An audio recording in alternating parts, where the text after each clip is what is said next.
श्रीमद् भागवत जी का भी क्रम रहेगा, लेकिन विशेष रूप से हम बंगाल में जन्मे, बंगाल में प्रकट हुए भक्ति का भाव, अरे इतने भक्त हैं कि क्या बताएं। हम नाम बोलने पे आ जाएं तो नाम बोलने में भी एक दिन की कथा लगे, इतने भक्त हैं बंगाल में। और सत्य बताऊं, रूमाल लेके बैठिएगा उस कथा में। क्यों? क्योंकि बंगाल के भक्त भावपूर्ण भक्त हैं। उनका विरह, उनकी व्याकुलता, उनका रुदन, उनका जो भाव है किसी गोपी से कम नहीं है। नेत्र सजल ही रहेंगे, ऐसे ऐसे भक्त हुए आपके पश्चिम बंगाल में। तो बस प्रतीक्षा है हमको भी कि जल्दी वो कथा हो और उसमें आनंद करेंगे। स्थान कहाँ होगा, कैसे होगा, ये सब आपको नवंबर में ही पता चल जाएगा। तब तक आप लोग सब भाव से रहो। आज एक दो प्रश्न आए हैं, आते कल भी आए थे पर कल हम भूल गए। किसी का प्रश्न है कि ब्रज की कुंज गलियों का, श्री गिरिराज जी की तलेटी का, यमुना जी के पावन पुलिन पर वहां जो नित्य नवीन आनंद बरसता है उसे कैसे अनुभव करें? वह आनंद प्राप्त करना है पर वह बहुत दूर प्रतीत होता है, तो क्या करें? थोड़ा धीमा कर दो भैया उसको, हल्का। तो देखिए भैया,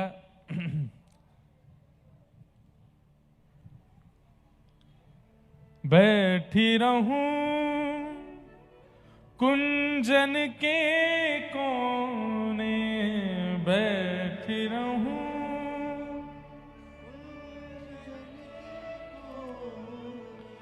श्याम राधिका गाऊं, श्याम किशोरी तोरे चरणन की रज पाऊं, किशोरी तोरे चरणन की। सबसे पहला तरीका, अब की बार वृंदावन जाइए, एकांत ढूंढिए वहां पर, और उस एकांत में एक कुंज के पास बैठ करके एकांत में नेत्र बंद करके अपना भजन साधन कीजिए। एक दिन में काम नहीं बनेगा, कुछ दिन तक उसका अभ्यास करते रहिए। कुंज निकुंज और व्रजरज के सानिध्य में जाकर के जब आप ब्रज विलास का चिंतन करोगे तब कुछ, अब जैसे एक तो सबसे पहला नियम कि व्रज जब भी जाना है 24 घंटे से कम के लिए जाना ही नहीं है।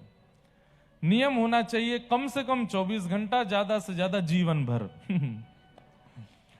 कम से कम 24 घंटा और ज्यादा से ज्यादा जीवन भर। हमारे व्रज के रसिक कहते हैं और व्रज साहित्य कहता है कि 24 घंटे के लिए जो व्रज जाता है उसे पता नहीं चलता, लेकिन प्रिया प्रियतम किसी ना किसी रूप में उसके सामने से निकलते जरूर हैं। 24 घंटे में ठाकुर जी दिखते जरूर हैं, बस उसको दृष्टि प्राप्त होती है कैसे? व्रज की रज से। हमने पंचायतन बताए हैं, व्रज के 5 पंच हैं, ध्यान से सुनिए। कई लोगों को पता भी होगा, जिनको नहीं पता वो सुनो। वृंदावन के 5 पंच हैं, इनकी आराधना से व्रज के रस का अनुभव होता है। पहले व्रज की रज, जाते ही सबसे पहले अगर हो सके तो जैसे ही पता चलता है कि अब वृंदावन में हम प्रवेश कर गए, एक क्षण के लिए गाड़ी रोकिए। आप नहीं रोकोगे तो पुलिस वाले रोक देंगे, इतनी अब जाम भीड़ रहती है। गाड़ी से उतरते ही नियम बना लीजिए, सबसे पहले आप नीचे रज लेकर के माथे से लगाओ, घुटने कमर सब ठीक है, कैसे भी कपड़े पहने हो, लौट जाओ व्रज की रज में। चाहे आसपास कोई लोग चल रहे हैं, गंदगी पड़ी है, उसका ध्यान मत दीजिएगा। रज की महिमा है, व्रज की रज अद्भुत है। सीधे दंडवत प्रणाम करना। तो सबसे पहले पंच हमारे व्रज के हैं रज। दूसरा, वृंदावन में दिखने वाले वृक्ष वल्लरी, ढूंढ ढूंढ करके नहीं, नेत्रों के आगे जो वृक्ष आ जाए, जो हरे भरे पौधे आदि जो भी आ जाए उनको प्रणाम करो। ये दूसरे पंच हैं वृंदावन की कुंज निकुंज, वहां की लता गुल्म। वृंदावन की तीसरी पंच कौन है? श्याम सुंदर श्री यमुने मैया की, श्री यमुना जी। यमुना जी को प्रणाम करो। यमुना जी का दर्शन करो। पान तो अभी नहीं कर पाते हैं, इतना शुद्ध जल नहीं है, दर्शन ही कर लो, दर्शन करो। तो सबसे पहले रज, उसके बाद वृक्ष, तीसरे यमुना जी, चौथे ब्रजवासी। व्रज के व्रजवासियों को देखो, भले ही कैसे भी हों, भले ही गाली गलौज कर रहे हो, मारपीट कर रहे हो, कछु भी कर रहे हो, उनके प्रति प्रणाम बुद्धि रखो। हम मन में एक बात सोचते हैं, जिन्होंने ठाकुर जी को नहीं छोड़ा ब्रजवासियों ने, तो वो हमको कैसे छोड़ देंगे। कभी अगर वो हमारे ऊपर चढ़ जाए, हाँ अत्याचार कर रहे हो, वैसे तो नहीं करते हैं कई बार। अब आजकल क्या हो गया, बाहर के लोग भी बहुत आ गए हैं वृंदावन, वो भी ब्रजवासी बन गए, फिर वो अराजक कुछ करते हैं तो फिर लगता है ब्रजवासी ऐसा कर रहे हैं। मूल शुद्ध पवित्र ब्रजवासी कभी कोई अराजक कृत्य नहीं कर सकता, वो पवित्र ही रहेगा। तो ब्रजवासियों को देख करके उनको प्रणाम करो, उनको वंदन करो। तो रज, वृक्ष, यमुना जी, व्रजवासी, और पांचवे हैं श्री गोपेश्वर महादेव। वृंदावन में विराजमान गोपी स्वरूप में आज कथा आएगी। महादेव श्री गोपेश्वर महादेव, उनको प्रणाम करो। इन पंचों को प्रणाम करने के बाद आप अनुभव करने लगेंगे कि धीरे धीरे व्रज विलास, व्रज रस आपको अनुभव होने लग जाएगा। यमुना पुलिन पर होने वाली लीलाएं, गिरिराज जी की तलेटी में होने वाले सुंदर भाव, वो सब आपकी अनुभूति में आने लग जाएंगे। लेकिन यदि इन पंचों के प्रति आपकी भावना सुदृढ़ नहीं है, तो वृंदावन जाओ, चाट पकौड़ी खाओ, लस्सी उड़ाओ, पेड़ा लेके आओ, खा जाओ, आ जाओ बस। कोई जाता है वृंदावन तो कलकत्ता के लोग पूछते हैं कहां गए, तो वृंदावन गए। अच्छा भैया कैसा लगा? ओ लस्सी बहुत जोरदार। अगर ये बात कहे तो कहना फेल हो गया बेटा, तू देख के ही नहीं आया वृंदावन, तेने लस्सी पहले बताई। वृंदावन गए क्या हुआ? अरे हम तो पेड़ा लेकर के आए वहां से। तो फेल हो गया। वृंदावन जाकर के हमने कहा ना कि वृंदावन में मन लगना नहीं चाहिए, मन अटकना चाहिए, अटकना चाहिए। और अटकेगा तो कैसा हो जाएगा, बस 24 घंटे उसी का स्मरण चलता रहेगा।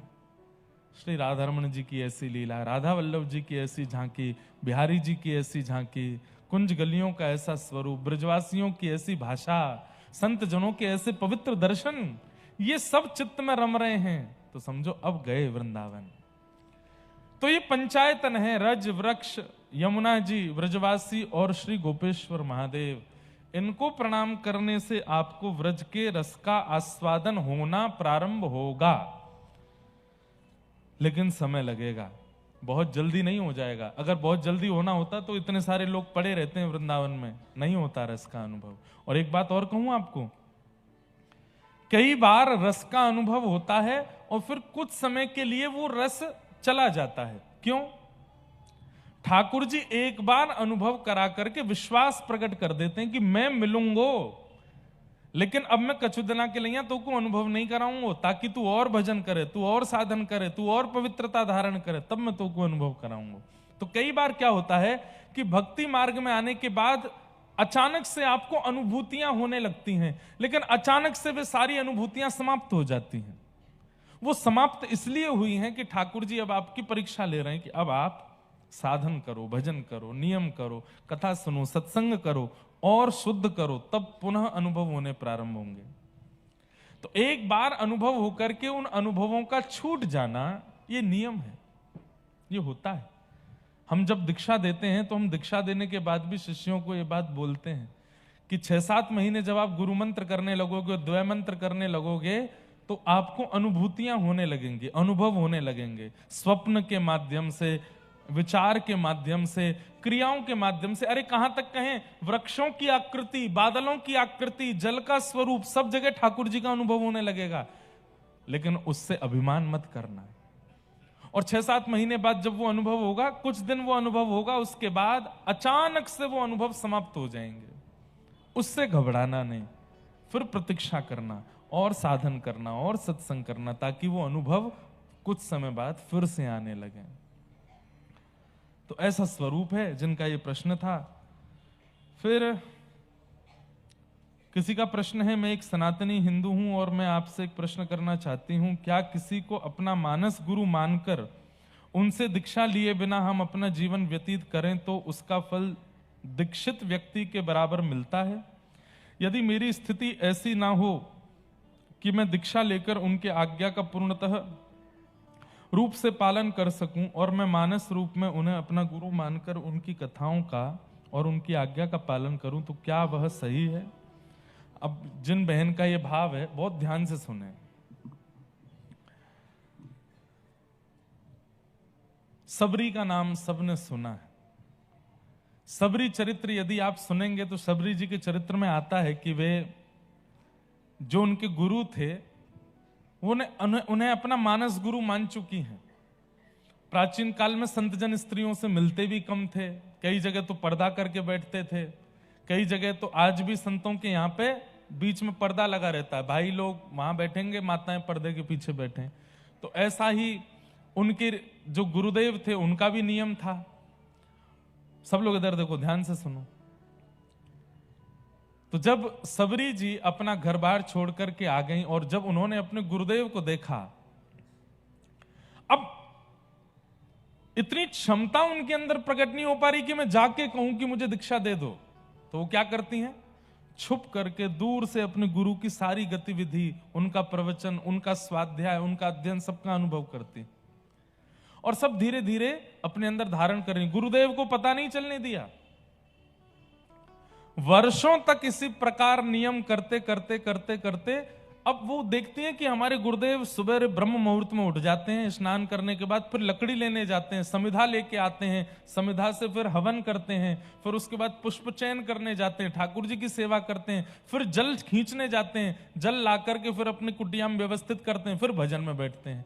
तो सबरी जी बोली कि गुरु तो मैंने मान लिया, लेकिन आज्ञा भी मैं मानती हूं, लेकिन सेवा कैसे करूं अपने गुरु की? तो सबरी जी ने एक एक गतिविधि को ध्यान से देख करके 15-20 वर्ष तक केवल देखती रही और गुरुदेव को नहीं पता है, छुप करके देखती हैं। और 15-20 वर्ष बाद अब सबरी क्या करती हैं? गुरुदेव के उठने से पहले ही लकड़ी तोड़ के लिए आती हैं, उनकी कुटिया के बाहर धर देती हैं। गुरुदेव निकल के बाहर आते हैं, देखते हैं कुछ समिधा बांध के धर गया है। अच्छा कोई भक्त होगा। स्नान आदि करके अपना हवन पूजन करते हैं, उसके बाद कुटिया में जाते हैं तो सबरी इतने देर में पुष्पादि लेके आ जाती हैं, धर जाती हैं, गुरुदेव को पता नहीं चलता। गुरुदेव की प्रसादी के लिए फल आदि स्वयं चयन करके ले आती हैं, धर जाती हैं, उनको पता नहीं चलता। अनेक दिनों तक सबरी ऐसे ही करती रही, गुरुदेव को पता नहीं चला।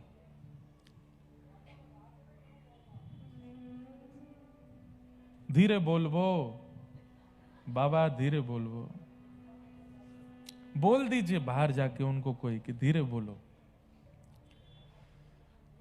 तो क्या बता रहा था मैं? सबरी जी एक दिन उनके गुरु मन में विचार करने लगे, कौन करता है ये? समिधा रख जाता है, पुष्प तोड़ के धर जाता है, फल ला करके व्यवस्थित कर देता है।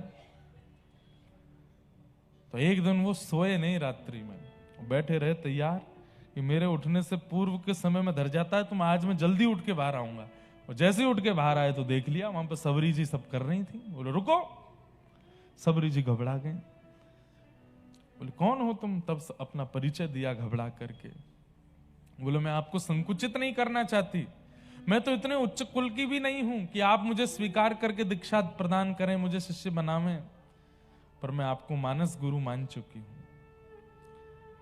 अगर मेरा ये क्रिया आपको उचित नहीं लगती हो गुरुदेव, आप आज्ञा कर दें, मैं दूर से जो मेरा दर्शन का पूर्व नियम था मैं वही रखूंगी, लेकिन मेरे मन में भाव था कि मैं अपने गुरु की सेवा करूं, इसलिए सब कर देती थी। तब उनके गुरु बोले नहीं, मैं प्रसन्न हूं तुम्हारी इस सेवा से। और प्रसन्न होकर के गुरुदेव ने सबरी जी को कह दिया कि तुम प्रतीक्षा करो, ठाकुर जी आएंगे, अब तुम रहो यहां पर। गुरुदेव तो वहां से चले गए और बस कह के गए कि ठाकुर जी आएंगे। इतने वर्षों तक प्रतीक्षा करती रही, गुरुदेव के वचन पर इतना अटल विश्वास कि बताते हैं सबरी जी रोज मार्ग सजाती हैं। हर दिन ये सुनना बहुत आसान लगता है, पर करना, आपके घर एक दिन आते हैं हम तो आप अपना घर सजाते हो, उसमें ही हाथ पांव सब दुख जाते हैं कि अरे महाराज जी आए, इतनी भीड़ लेके आए, थक गए हम तो। पर सबरी जी को कंफर्मेशन नहीं है कि ठाकुर जी आएंगे, पर फिर भी रोज सजाती हैं और पूरे दिन सजा करके रखती हैं, प्रतीक्षा करती हैं, भोजन बनाती हैं, जलपान रखती हैं, सब कुछ रखती हैं। और संध्या होते होते सोचती हैं आज भी नहीं आए, कोई बात नहीं, जो सामग्री है संतों में वितरण करवा देती हैं, पुष्प बुहार करके समेट के धर देती हैं, पूरा मार्ग पुनः व्यवस्थित करके रात्रि में फिर अगले दिन की प्रतीक्षा करके सो जाती हैं। वर्षों तक प्रतीक्षा करती रही। और वर्षों बाद जब राम जी आए, अब प्रसंग तो बहुत बड़ा है, सबरी जी को सब लोग जाकर के ताने देते थे, तेरे यहां आएंगे ना हम, अरे तू ऐसी है, तू वैसी है, लोगों ने बहुत गलत गलत भी बोला। लेकिन सबरी बोली मेरे गुरुदेव कह के गए, मुझे विश्वास नहीं है कि मेरे पास राम आ सकते हैं, पर मेरे गुरुदेव कह के गए कि आएंगे। मुझे अपने गुरु की वाणी पर विश्वास है, अपने ऊपर नहीं है, मैं तो लायक ही नहीं कि मैं मिल सकूं उनसे, पर मेरे गुरुदेव कह के गए। जब राम जी आए, सब ने अपने आश्रम सजाए हैं कि हमारे यहां आएंगे राघव। बड़े बड़े संत जो 1000 वर्षों से तपस्या कर रहे हैं, 2000 वर्ष से तपस्या कर रहे हैं, लंबी लंबी जटाएं जिनकी हैं, सबरी भी सोच रही है इन्हीं के यहां ही आएंगे राम जी, तो मुझे तो दर्शन हो जाए वही बहुत है। लेकिन राम जी नगरी में प्रवेश करते ही पूरे वन में पूछते जा रहे हैं सबरी जी का स्थान कहां है, सबरी जी का स्थान कहां है। सब संतों से मिलते हैं, प्रणाम करते हैं, वंदन करते हैं। संत कहते हैं कुटिया में पधारिए राघव, मैं अभी बहुत जल्दी में हूं, तो आप प्रसाद आदि, बोले वो मैं सबरी के यहां पाऊंगा। सब शांत रह गए, चकित रह गए, देखते रह गए, और श्री राघव जी सबरी के यहां गए और जाकर के प्रसाद पाए। तो मानसी, ये पूरी कथा हमने क्यों सुनाई, कथा सबको पता है, फिर भी हमने क्यों सुनाई? देह को शिष्य बनाना ये तो एक प्रक्रिया है, वास्तविक गुरु दीक्षा तो मानस गुरु बनाना ही है, मन से किसी को गुरु मानना ही है। और गुरु मानने का मतलब गुरु के वचन अटल कर मानो, गुरु की आज्ञा पर फिर कोई संशय नहीं, फिर कोई और दूसरी लकीर नहीं, कोई बात नहीं, इन्होंने कह दिया तो बस सर्वस्व है। ऐसी गुरु के प्रति यदि भावना है तो आप मानसी गुरु बना सकते हो और उनकी आज्ञा का पालन कर सकते हो। और अगर समय मिले, कभी समय और संसार आपको अनुमति दे, तो फिर दैहिक दीक्षा भी गुरु से ले लेनी चाहिए। वास्तविकता में तो मानसी दीक्षा ही पूर्ण दीक्षा मानी जाती है। तो ये भाव थे दो, और भी कई भाव थे, लेकिन हम सबको प्रणाम करते हैं। कल हम लोगों ने सुना कि ठाकुर जी को मैया ने ऊखल से बांध दिया। ऊखल से बंधे हुए ठाकुर जी नलकूवर मणिग्रीव का स्पर्श करते हैं, वृक्ष में से दोनों प्रकट हो जाते हैं, दोनों भगवान की स्तुति गाते हैं। मैया को पता चली कि मेरे लाला पे 2 पेड़ गिर गए, तो मैया ने आकर के लाला को खोल दिया, बोले अब हम गोकुल में नहीं रहेंगे, अब चलो यहां से। और सब ब्रजवासियों के साथ ठाकुर जी वृंदावन चले गए। बोलो वृंदावन धाम की। श्यामा हृदय कमल सो प्रगट्यो, श्यामा कमल सो प्रगट्यो, श्याम हृदय कुभाय, वृंदावन प्यारो वृंदावन, श्री वृंदावन प्यारो वृंदावन। किशोरी जी के हृदय कमल से प्रकट हुआ है वृंदावन धाम। 84 कोस ब्रजमंडल ठाकुर जी को अति प्रिय है, लेकिन वृंदावन अति अति अति प्रिय है। क्यों? क्योंकि वृंदावन का निर्माण किशोरी जी ने किया है। वृंदावन, गोवर्धन और श्री यमुना जी ये ब्रह्मा जी के द्वारा बनाए गए नहीं है, ये किशोरी जी ने बनाए हैं, और ये सदा गोलोक धाम में निवास करते हैं। जब किशोरी जी धरा धाम पर आई तो वृंदावन, गोवर्धन और श्री यमुना जी को संग लेकर के आई हैं। तो जब वृंदावन का प्रस्ताव हुआ, ठाकुर जी इतने प्रसन्न हो गए। वृंदावनम संप्रविश्य सर्वकाल सुखावहम, ठाकुर जी बड़े प्रसन्न हो गए। क्यों? क्योंकि वृंदावन का एक एक कण, एक एक गली, एक एक मोहल्ला, एक एक पत्र किशोरी जी ने निर्माण किया है। इस वृंदावन की संरचना किशोरी जी के द्वारा हुई है, इसलिए ठाकुर जी को बहुत प्रिय है। ठाकुर जी ब्रजवासियों के साथ वृंदावन आ गए। वृंदावन आकर के ठाकुर जी धीरे धीरे वहां पर सेटल होने लगे। अब घर छोड़ के दूसरी जगह आए हैं, नई नगरी में आए हैं। एक दिन ठाकुर जी रोने लगे। मैया बोली लाला काय को रो रहे है? बोले मैया अब मैं बड़ा है गो, अब मुंह को गैया चरानी है, अब मैं गैया चरावे जाऊंगो। मैया बोली लाला तू इतनो बड़ो ना है भयो, ये बड़ी बड़ी गैयान के बीच में पिच जाएगो, चटनी बन जाएगो। अभी कितनो है तू, 5 बरस को तो भयो है और तू गैया चरावे को। ठाकुर जी बोले ना मैया मुंह को गैया चरानी है। इतनी हट पकड़ ली, इतनी हट पकड़ ली। तो एक दिन मैया नंद बाबा ते बोली ऐसो पीछे पड़ गो, मैं गैया चराऊंगो। नंद बाबा बोले लाला में गैया चरावे की इतनी हट क्यों है रही है? 5 साल के हैं, छोटे से ही हैं अभी। तो भगवान का सखा मधुमंगल आया, बोले मैया मैं बताऊं? बोले हाँ। जैसे आज की तारीख में पुत्र का विवाह कब करते हैं? जब उसकी जॉब लग जाए, जब उसको कुछ क्वालिफिकेशन हो जाए, अच्छी डिग्री मिल जाए, वो डॉक्टर बन जाए, चार्टर्ड अकाउंटेंट बन जाए, उसका कारोबार शुरू हो जाए, बिजनेस शुरू हो जाए, तो घर में सबसे पहली बात क्या होती है? अब इसका ब्याह करो, अब इसका ब्याह करो। ऐसे ही ठाकुर जी के समय वाले द्वापर युग में और उस समय के व्रजमंडल में जो सबसे ऊंची क्वालिफिकेशन है वो यही है कि घर का बालक गैया चराने लग जाए तो समझो या को ब्याह कर दो। बोले भैया घर की बेटियां दूध काटने लग जाएं, दही मथने लग जाएं तो समझो उनका ब्याह कर दो, और घर के बालक जो है वो गैया चराने लग जाएं तो समझाओ कि भाई अब ये क्वालिफाइड हो गए, अब इनका ब्याह करो।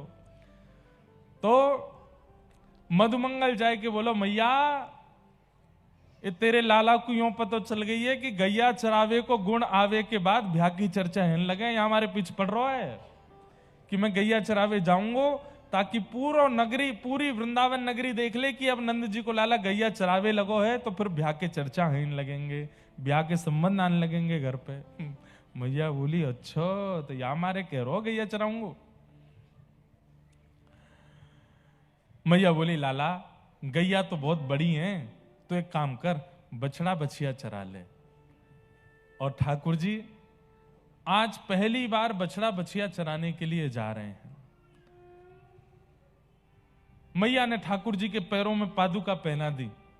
लाला तू पहली बार जा रहा है, चल पादुका पहन के जा। ठाकुर जी बोले मैया एक काम कर। बोले हाँ तेने मुंह को 2 पादुका पहनाई है, अब एक एक बछड़ा बछिया को 4-4 पादुका पहना दे, इन सबन के पामन में भी पहना दे। मैया बोली अरे लाला जी पादुका नाए पहनो करें, जी गैया आए इनके खुर हैं। अरे मैया, अब एक जगह तो ऐसा वर्णन आता है कि ठाकुर जी जोर से रोने लगे। मैया बोली लाला काय को रो रहा है? बोले मैया मेरे पाम खुर क्यों ना बने, मेरे पाम ही क्यों रह गए? अरे लाला तू ऐसी बात करे, हम मानवन के पाम ही रह में, ये तो जानवरन के पाम खुर बने। तो ठाकुर जी और रोए। मैया बोली अब काय को रो रहा? बोले मैया मुंह को तो आज पता चली कि तू भी जानवर है, नंद बाबा वो जानवर है। मैया बोली हम जानवर काय को हैं? बोले मैया जब दूध पिवाए वाली गैया को तू जानवर बोल रही है तो मैंने तो तेरा दूध पियो तो तू भी जानवर है। यशोदा मैया बोली लाला तू इतनी बात काय को बनावे? बोले मैया एक बात बोल। बोले कहा, मुंह को वचन दे। बोले कहा आज के बाद तू गैया को जानवर नहीं बोलेगी। गैया जानवर नहीं है, गैया मेरी मैया है, गैया मुंह को प्राणन तो प्यारी है। वादना मैया ने सौं खा के कही लाला आज के बाद जानवर नहीं बोलूंगी। इसलिए ये प्रसिद्ध बात मैं कथा में कहता हूं, जो गाय को जानवर मानते हैं और जो गाय के प्रति जीव बुद्धि रखते हैं, ठाकुर जी उनके प्रति जानवर बुद्धि रखते हैं, उन लोगों के प्रति। इसलिए गैया जानवर नहीं है, गैया जीव नहीं है, गैया कोई अन्य भाव नहीं है। आप भजन करते हो, माला जपते हो, तिलक लगाते हो, कथा सुनते हो, वृंदावन जाते हो, वृंदावन से प्रेम करते हो, तो आपको गौ से भी प्रेम करना पड़ेगा। और वो ऑप्शन में नहीं है। गौ प्रेम वैष्णवों के लिए ऑप्शन नहीं है कि आप चाहो तो करो, नहीं, वो कंपलसरी है। अगर गौ प्रीति आपके चित्त में नहीं है, बुरा नहीं मानिएगा, आपका नाम जप का साधन व्यर्थ हो जाएगा, आपका नित्य एकादशी साधन व्यर्थ हो जाएगा, आपके अन्य अन्य जो साधन है वो भी सब व्यर्थ हो जाएंगे यदि गौ प्रीति चित्त में नहीं है। हम सेवा की बात नहीं कर रहे, वैसे तो सेवा भी करनी चाहिए, पर अब इतने बड़े नगर में आप लोग रहते हो, कहीं सेवा करोगे, और वो भी यहां तो मुश्किल ही है। लेकिन प्रीति तो कर सकते हो ना, प्रेम तो कर सकते हो ना। और प्रीति प्रेम ऐसे नहीं कि हमारे बताने से हो, नहीं, वो प्रीति वैसी ही होनी चाहिए जैसे एक मातृ के मां के प्रति होती है, वैसी प्रीति गैया के प्रति। ठाकुर जी कहते हैं जिसको गौ गोबर गौ मूत्र गौ दुग्ध से घृणा है, मुझे उससे घृणा है। गैया ठाकुर जी को बहुत प्रिय लगती है। आगे गाय पाछे गाय। अभी इतने सुंदर सुंदर अभी दर्शन होंगे ठाकुर जी के, बहुत ध्यान से सुनना। इत गाय उत गाय गोविंद को गायन में बसी वो ही भावे। आगे गाय पाछे गाय गायन के संग धावे। गायन के संग गायन में सचु पावे। गायन गायन के तगिरी गायन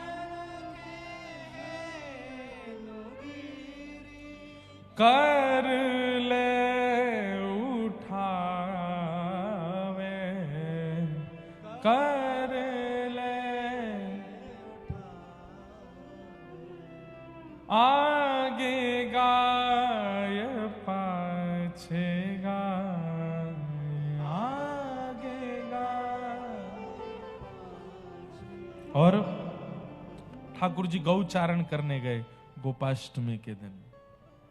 बंधुओं, गोपाष्टमी ठाकुर जी के गैया चराने के बाद में गोपाष्टमी नहीं हुई है, वो उसी दिन गौ माता सुरभि मैया का प्रादुर्भाव हुआ, इसलिए उसको गोपाष्टमी कहते हैं।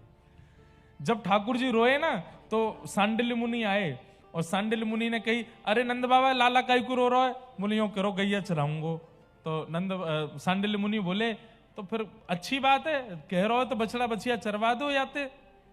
अब ऐसे थोड़े ही मुहूर्त देखो आप। सांडिल्य मुनि ने जैसी पंचांग खोल के देखी तो हंसने लगे, बोले तुम्हारो लाला मुहूर्त में ही रोवे, आज गोपाष्टमी है, आज के दिन ही गैया प्रकट भई है, तो आज ही लाला को टीको करके या तो गैया चरवाओ। इसलिए ठाकुर जी गोपाष्टमी के दिन गैया चराने के लिए गए। यशोदा मैया खोल के बड़िया, लाला आयो गाय चराए। यशोदा मैया खोल के बड़िया, हाँ आयो गाय चराए। लाला आयो धेनु चराए। हाँ आयो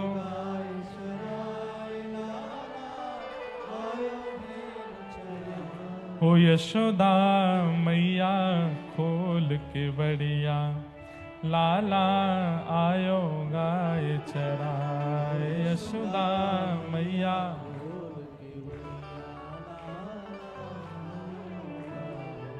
बहुत सुंदर रसिया है। बंधुओं देखो, अब मेरे को भाव तो बहुत सारे आते हैं, पर मुझे बार बार लगता है कि अभी गिरिराज पूजन भी पहुंचना है, फिर रुक्मणी विवाह भी करना है। ठाकुर जी जब चलते हैं ना चारों तरफ गैयाओं को घेर करके, तब ठाकुर जी के मुखमंडल पर प्रश्वेत के बिंदु आ जाते हैं, पसीने आ जाते हैं, और उस समय गैया तिरछी नजर से ठाकुर जी को देखती है और जोर जोर से उछलने लगती है, तो गैयाओं की खुर ही उड़ करके जाती है और श्री ठाकुर जी के पुष्पेत वाले मुख पर जब लग जाती है तो बिंदी बिंदी बिंदी जैसी ऐसी सुंदर मधुर पत्रावली ठाकुर जी के मुखमंडल पर बन जाती है। जब ठाकुर जी लौट करके नंद भवन आते हैं तो यशोदा मैया द्वार पर पहले लाला की आरती करे। आरती का मतलब नजर उतारे, और जैसे ही मैया आरती उतारवे के काजे जावे सोई देखे, अरे लाला जी कहाँ लगा के आयो तुम मुंह पे? मैया मैंने ना लगायो, पसीना आए सो गैयान की ऐसी धूल उड़ी कि वही सवरी चिपक गई है।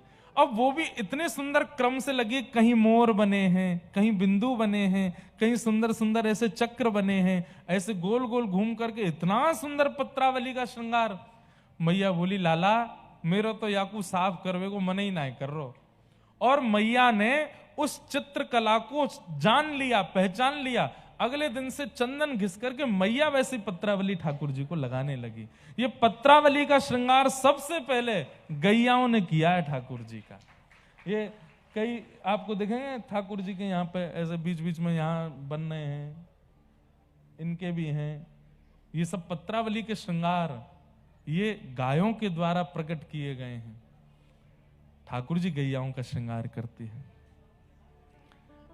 गाओ मेरे साथ, हो यशोदा, हाँ यशोदा, हो यशोदा मैया खोल के बड़िया, लाला आयो गाय चरा। यशोदा मैया खोल के बड़िया, आयो गाय चराए, लाला आयो गाय चराए, हाँ आयो गाय चराए, लाला आयो गाय चराए। अरे हाँ आयो गाय चराए, लाला आयो गाय चराए, हाँ आयो गाय चराए। ओ यशोदा मैया खोल के बड़िया, लाला आयो गाय चराए। यशोदा मैया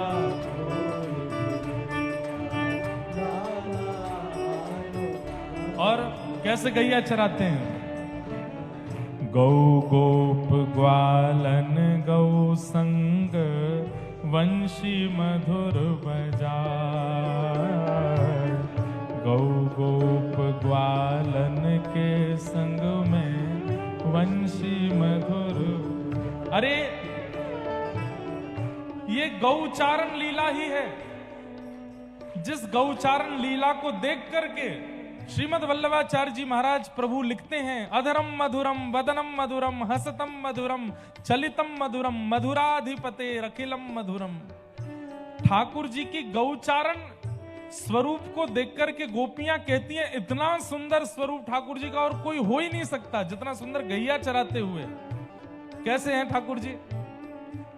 घुटने घुटने तक धोती पहनते हैं, ऊपर कुछ भी नहीं पहनते, गले में केवल वनमाला पहनते हैं। वनमाला मतलब पुष्पों की, कन्नेर के पुष्पों की, कुछ पत्तों की ऐसी माला पहनते हैं। यहाँ कंधे पर एक लाठी टांग करके चलते हैं। लाठी के दोनों तरफ मैया ने छाक रखी है। छाक मतलब पिकनिक वाला भोजन। लठिया के दोनों किनारों पर ठाकुर जी ने कपड़ी पोटली बांध रखी है, उसमें छाक रखी है, बड़े बड़े टिक्कर, अचार, सब्जियां रखी हैं। और ठाकुर जी ऐसे मधुर मदमस्त, बिना पैरों में पादुका पहने हुए ऐसी मधुमंगल मधुमस्त चाल में चल रहे हैं। इस रूप को देखते ही गैयाओं की रज ठाकुर जी के अंग पर जा जा के लग रही है। आहा, वल्लभाचार्य जी बोले मधुराधिपते अखिलम मधुरम। इतना मधुर कौन होगा जितने मधुर हमारे श्याम सुंदर लग रहे हैं। गोपियां कहती हैं वेणु गीत में, अक्षणवताम फलमिदम न परम विदाम। अरे किसी के पास आंख है और उन आंखों से उस व्यक्ति ने यदि गौचारण करते हुए श्याम सुंदर को नहीं देखा तो मानो उसने कुछ नहीं देखा है। इतने सुंदर लगते हैं ठाकुर जी। गौ गोप ग्वालन गौ संग में वेणु मधुर बजाए। गौ गोप संग में वेणु मधुर। हे सुन गोपी जन मन हर्षित भई चढ़ी अटारी जाए। हाँ सुन गोपी जन मन हर्षित भई चढ़ी हो यशोदा हो मैया, हो यशोदा मैया खोल के बड़िया लाला आयो गाय चराए। यशोदा मैया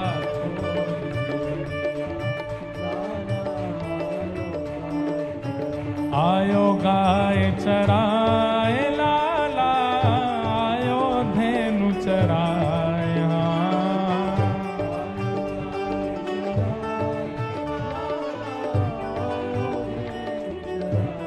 अरे हाँ आयो गाय चराए, लाला आयो गाय चराए। हाँ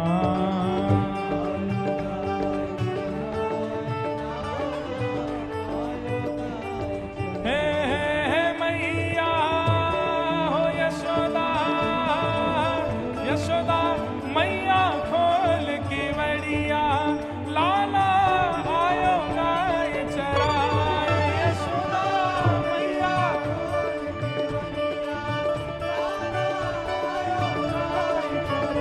हे यशोदा मैया खोल के बड़िया लाला आयो गाय चराए।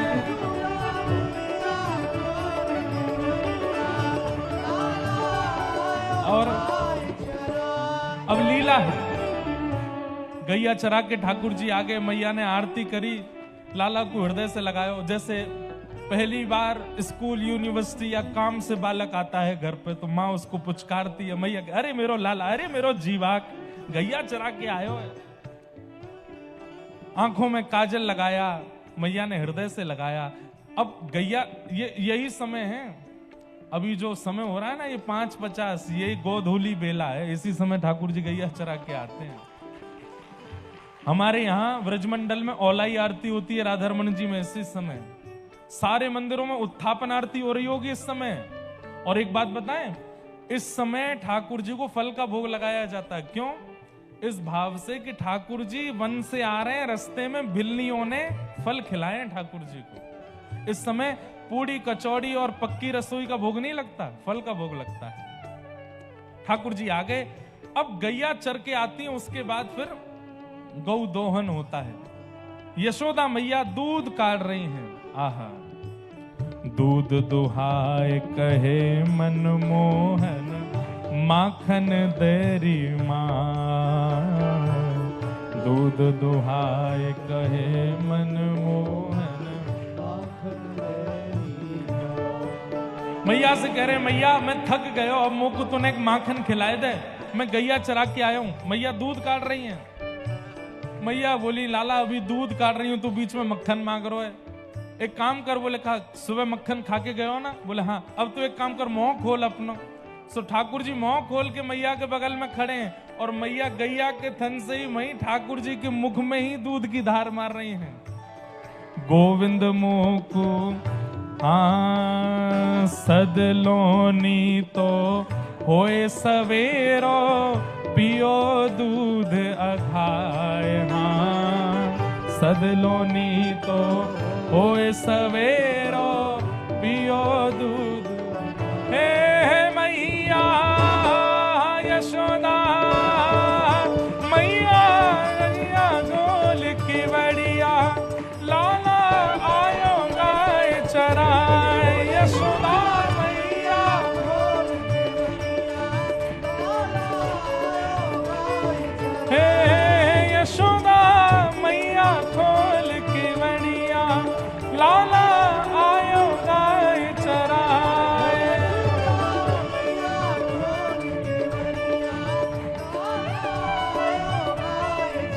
आयो गाय चराए कान्हा, आयो गाय चराए। हाँ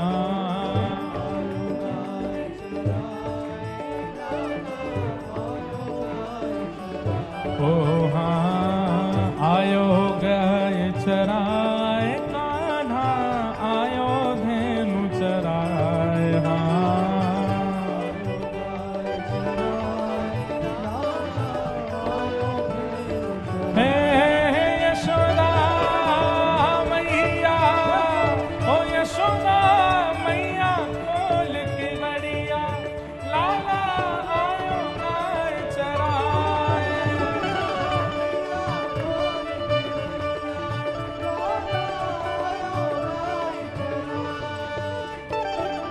यहां मैया लाला को दूध पिला रही हैं। इतने में ही एक पड़ोस की सखी आ गई और पड़ोस की सखी आए के बोली, अच्छा ठाकुर जी केवल नंद भवन की गैया लेके नहीं जाते हैं। यहां देखो, हेलीकॉप्टर पे ध्यान मत दो, इधर देखो। ठाकुर जी अकेले नंद भवन की गैया लेके नहीं जाते, अड़ोसी पड़ोसी सबकी गैया लेके जाते हैं। अच्छा, सबकी गैया जब चरा करके आते हैं तो अड़ोसी पड़ोसियों का दूध यदि कम आता है तो वो शिकायत करने ठाकुर जी के पास जाते हैं। अरे लाला, तू हमारी गैया ढंग से ना चरावे, देख वहां को दूध ही ना है रो। इतने में एक गोपी आई और गोपी आके बोली, इतने में एक सखी सांवरी टेरण पहुंची आ। इतने में एक सखी सांवरी,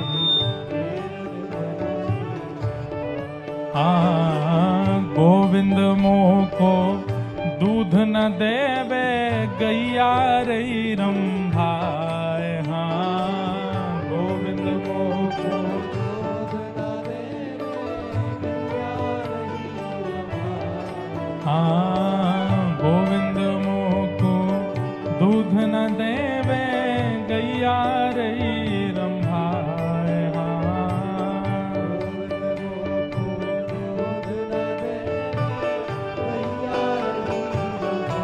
अब यशोदा मैया के पास से जब ठाकुर जी उठ के नेक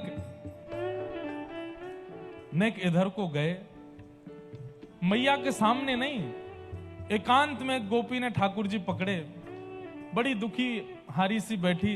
तो ठाकुर जी ने कही, हेरी गोपी, काय बात को दुखी है? बोले, लाला तू ऐसी गैया चरा के आवे, पतो न का है गो मेरी गैया को वो बिदक रही है। बिदकनो मतलब अपने थनन को मुंह को छून नहीं दे रही है, दूध ना निकाल दे रही है। ठाकुर जी अभी 5 वर्ष के, पहले दिन गैया चरा के आए, पहली बार। इतने में ठाकुर जी बोले, अच्छा मैं आऊं का, मैं निकार भी आऊं दूध। ठाकुर जी पे दूध निकारनो आवे भी ना है, लेकिन वह गैया के सामने, वह गोपी के सामने ऐसे दिखा रहे हैं कि मैं तो दूध निकाली दूंगा, छोटे से ठाकुर जी। गोपी बोली, मैया को पता चल गई तो डांटेगी। बोले, मैया मत बतावे। अरे मैया तो जाने ना है, मुंह पे तो गैयान के सबरे काम आमे, और तू देखियो मेरे हाथ लगते ही अपने आप दूध निकलने लगे वो गैया के, तू लेके चल। गोपी बोली, अच्छा चुपचाप आ जाओ। ठाकुर जी चुपचाप पीछे के द्वार से निकल के दूसरी गोपी के घर पहुंच गए। वहां की गैया जो बिदक रही है, रम्मा रही है, वहां के पास पहुंच गए और सखी सांवरी की मनमोहन जाए दुहाई गाय।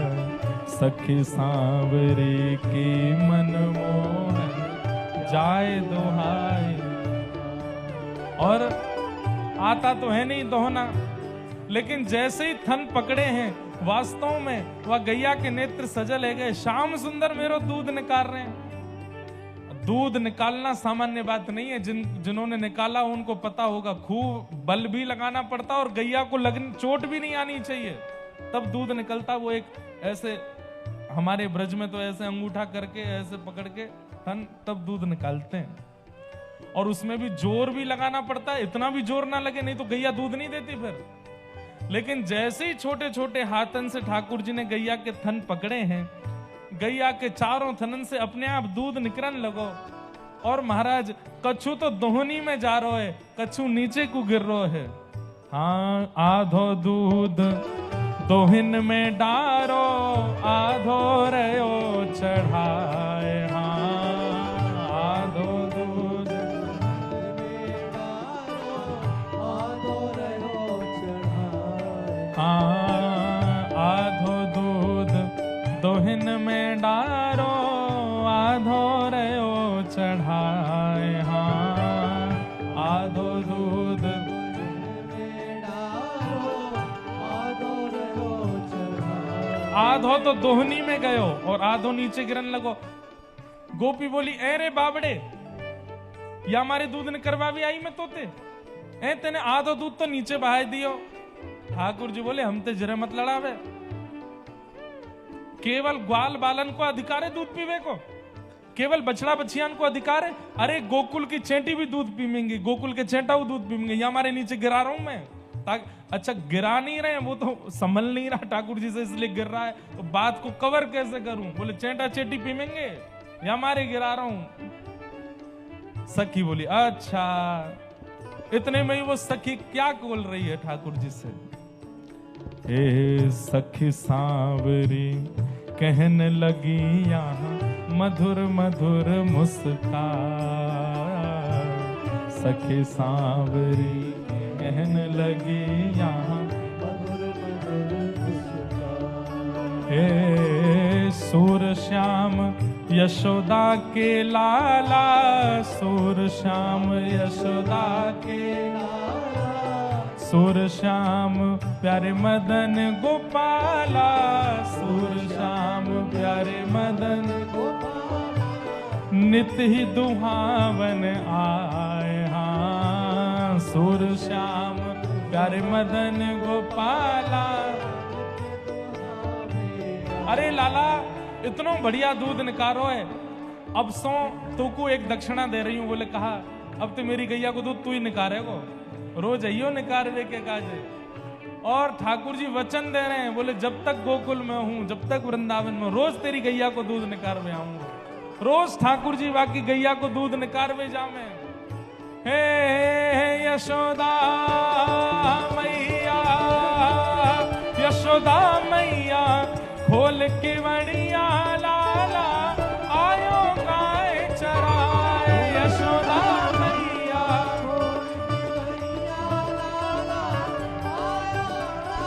हे यशोदा मैया खोल की वणिया लाला, आयो गाय चराए, यशोदा मैया खोल की वणिया लाला, गोविंद मेरो गोपाल मेरो, गोविंद मेरो, हाँ गोविंद मेरो गोपाल मेरो, हे गोविंद मेरो गोपाल मेरो, हे गोविंद मेरो गोपाल मेरो,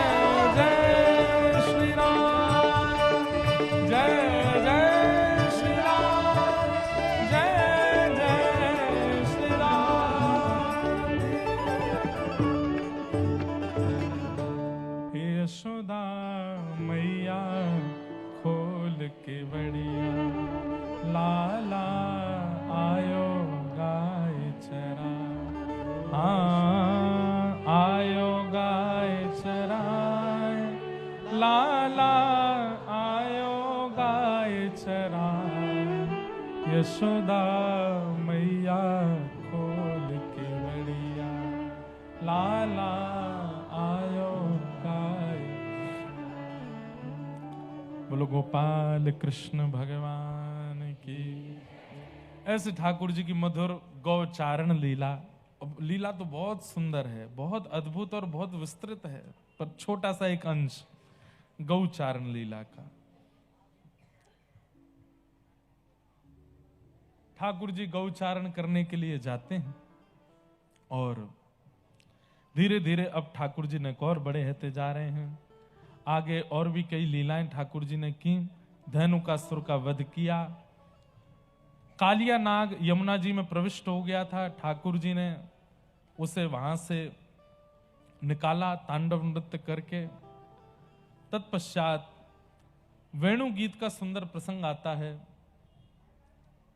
और श्री ठाकुर जी मधुर लीला सब गोपियों के संग कर रहे हैं। तभी चरित्र आता है यहां पर गोवर्धन पूजा का। सब ब्रजवासी इंद्र की पूजा करते हैं, तो ठाकुर जी ने एक दिन मैया और बाबा से जाके कही कि ये 56 भोग कौन के काजे बनाए जा रहे हैं। नंद बाबा ने कही, बोले लाला, पर्जन्यो भगवान इंद्रो मेघास्तस्यात्म मूर्तय। लाला, ये पर्जन्य भगवान इंद्र हमारे देवता हैं। हम साल में एक बार उनकी आराधना करते हैं, एक बार उनकी पूजा करते हैं, तो उसी की कृपा से हमारे घर में धन वृद्धि, हमारी खेती बाड़ी आदि सब होती है। गैयाओं की फसल बढ़िया होती है, खाने के लिए गैयाओं का चारा श्रेष्ठ होता है। इंद्र की कृपा से ही हमारे घर चल रहे हैं ब्रजवासियों के, इसलिए हम इंद्र की पूजा करते हैं। ठाकुर जी बोले, बाबा, इंद्र की तो पूजा कर रहे हो, लेकिन अगर कहीं सूर्य नाराज हो गए तो हमारा घर चल जाएगा, तो खेती बाड़ी अच्छी होगी, तो फसल रह जाएगी। बाबा, केवल इंद्र की पूजा करने से नहीं, सूर्य की प्रसन्नता, वरुण देव की प्रसन्नता, वायु देव की प्रसन्नता, पृथ्वी देवी की प्रसन्नता, इन सबकी प्रसन्नता जरूरी है, तभी हमारी फसल अच्छी है सके। अकेले इंद्र के प्रसन्न है तो कछु ना होगो। सब ब्रजवासी बोले, लाला बात तो तू ठीक कह रहा हो, तो हमें क्या करना चाहिए? तो ठाकुर जी बोले, एक दिना इंद्र के 56 भोग करो, फिर अगले दिना वरुण देव के 56 भोग करो, वाके अगले दिना सूर्य देव के 56 भोग करो, वाके अगले दिन उनके 56 भोग करो। 33 कोटि देवता हैं, सबन के 56 भोग करो। अरे लाला, हम तो सब बिक जाएंगे, इतना 56 भोग कैसे करेंगे? ये एक करवे में साल भर की मेहनत लग जाए हमारी, कोई और उपाय ना है? ठाकुर जी बोले, हाँ, वृक्ष को हरे भरे करने के 2 ही उपाय हैं, या तो जड़ में पानी डालो या एक एक पत्ते पे पानी डालो। पत्तान पे पानी डालवे में तो समय लगे, या हमारे केवल जड़ में पानी डालो। ऐसी 33 कोटि देवता हैं पिताजी, और इन सबके जड़, इन सबके आधार श्रीमन नारायण हैं। यदि केवल उनकी आराधना कर ली जाए तो सारे देवता अपने आप संतुष्ट हो जाते हैं, और वही नारायण हमारे व्रजमंडल में गोवर्धन के रूप में विराजमान है। उनकी पूजा करो। ब्रजवासियों ने नहीं मानी ठाकुर जी की बात, बोले बरसंत चली आ रही हमारी परंपरागत पूजा, तेरे कहवे तो क्या छोड़ेंगे हम? इंद्र की पूजा करवे थे हमें, ये तो मन में रहे कि इंद्र हम अतिवृष्टि अनावृष्टि ओलावृष्टि ना करेगो। तेरे देवता की पूजा करवे तो कहा होएगो? ठाकुर जी बोले, तुमने इंद्र कभी देखो? बोले ना देखो। बोले हमारो देवता प्रकट है कि दर्शन देगो, चलो। सब ब्रजवासी बोले, लाला सच में प्रकट होएगा? बोले हाँ। और इस बात से, इस लोभ में, इस प्रलोभ में सब ब्रजवासी गोवर्धन गए कि हमें ठाकुर जी के दर्शन होंगे। 56 भोग पधराए हैं, गिरिराज जी की जाके परिक्रमा करी है। जैसे ही सब ब्रजवासियों ने प्रणाम किया, श्री गोवर्धन पर्वत से 4 भुजा वाले श्री गोवर्धन नाथ प्रभु प्रकट हो गए। बोलो गोवर्धन नाथ की। 4 भुजा वाले श्री गिरिराज जी प्रकट है गए, और प्रकट है करके सब ब्रजवासियों को दर्शन देने लगे। ब्रजवासियों ने 56 भोग पवाए, खूब आनंद में भर गए। बहुत सुंदर लीला है गोवर्धन पूजा की। ब्रजवासी सब देखने लगे, लाला जी गोवर्धन नाथ तो बिल्कुल तेरे जैसो है, या की आंख नाक कान होठ बोलवे को तरीका त्वचा सब कुछ तेरे जैसो ही है, बस श्रृंगार या को ज्यादा है और या की 2 भुजा ज्यादा है, बाकी तो तेरे जैसो ही है।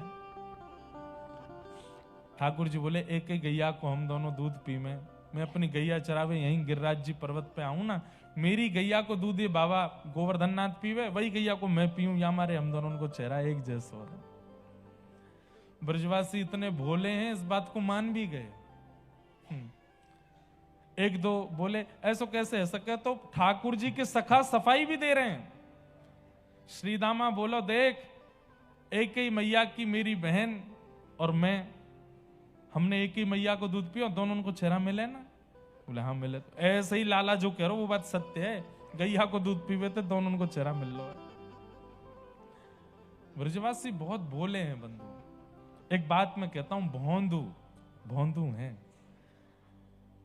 और ठाकुर जी को प्राप्त करवे के काजे भोंदू ही बनो। दो ही तरीके हैं, ऋते ज्ञानान न मुक्ति, या तो इतने ज्ञानी बन जाओ कि सर्वशास्त्र निष्णात हो जाओ तो ठाकुर जी मिलेंगे, या फिर भोंदू हो जाओ तो ठाकुर जी। भोंदू मतलब बिल्कुल अनपढ़ गंवार बेगले नहीं, भोंदू मतलब सीधे, भोंदू मतलब सरल, ज्यादा चतुराई नहीं, सीधे हो जाओ।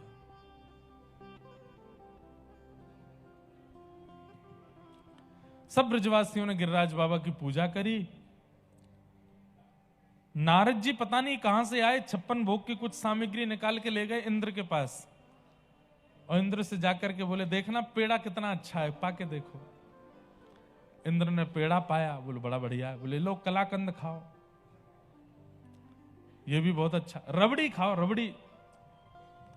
इंद्र बोला इतनी सामग्री कहां से लाए हो आप? बोले तुम्हारी पूजा बंद हो गई ना, वहां तो कृष्ण की पूजा चल रही है और उसी पूजा की सामग्रियां बन रही थी, तो मैंने कि तुमको भी खवाता चलूं। बंधुओं, मैं पिछली कहीं कथा में कह रहा था, ये नारद जी को आप लोग आग लगाने वाला मत समझना कभी। कई लोगों की ऐसी विचारधारा सीरियल देख के, सिनेमा देख के, और कभी कभी बीच में ऐसे प्रसंग आते हैं, उनको सुनकर के कभी कभी मन में भाव आता है कि ये नारद जी आग लगाते हैं क्या? नहीं, हमारे जीवन के स्क्रिप्ट राइटर ब्रह्मा जी, ब्रह्मा जी के जीवन के स्क्रिप्ट राइटर ठाकुर जी, और ठाकुर जी की लीला के स्क्रिप्ट राइटर हैं श्री नारद जी। नारद जी स्क्रिप्ट राइटर हैं, पूरी ठाकुर जी की लीला वही रचते हैं। अब क्या होगा, अब कैसे होगा, अब क्या। अगर बोले मैं नहीं जाऊंगा इंद्र के पास, तो फिर ठाकुर जी का ये गिरधर स्वरूप कैसे प्रकट होगा? इंद्र को कोपायमान तो करना पड़ेगा। और आप जहां कहीं भी देखेंगे नारद जी ने जो कुछ भी किया ठाकुर जी की लीला में, उसमें 4 चांद लगा दिए नारद जी ने आकर के। नारदो देव दर्शन। एक बात लिख लीजिएगा, ठाकुर जी जब भी मिलने वाले होंगे ना, ठाकुर जी से पहले नारद जी मिलेंगे। आप कहोगे हम कैसे पहचाने? कोई बहुत अतिशयोक्ति वाली बात नहीं है, पर भारतवर्ष में जितने भी कथा प्रवक्ता गण हैं ना कभी इन्हीं के अंदर ही नारद जी बैठ करके आपको मिलेंगे। यही आपको ठाकुर जी का अनुभव कराएंगे। जो भी प्रवचन करते हैं, जो भी ठाकुर जी का सत्संग कराते हैं, जो भी ठाकुर जी की बातें आपको बताते हैं, ये सब नारद जी ही हैं। इनके भीतर ही नारद जी आकर के बैठ के, अब हजारों लोग कथा सुन रहे हैं बंगाल, कलकत्ता में, पर इन 7 दिनों में कई लोगों को लग रहा होगा कि केवल शब्दावली है जो महाराज जी बढ़िया सुंदर करके बोल देते हैं। कई लोगों को लगता होगा इनके पास कंठ अच्छा है, ठीक ठाक गा लेते हैं, इसलिए थोड़ी बढ़िया लगती है कथा। कई लोग सोचते होंगे इनके गुरुदेव की तपस्या है, उस तपस्या का फल मिल रहा है। पर यहां बैठा हुआ केवल एक व्यक्ति ऐसा होगा जिसको ऐसा लगता होगा जैसे ही वाणी प्रकट होती है, जैसे ही कथा प्रकट होती है, उसके नेत्र बंद हो जाते होंगे। चित्त में श्री प्रिया प्रियतम का सुंदर विलास प्रारंभ, उसके लिए वक्ता नारद बन जाता है, और नारद अपनी बात कहकर के उसको ठाकुर जी का अनुभव करा देता है। नारद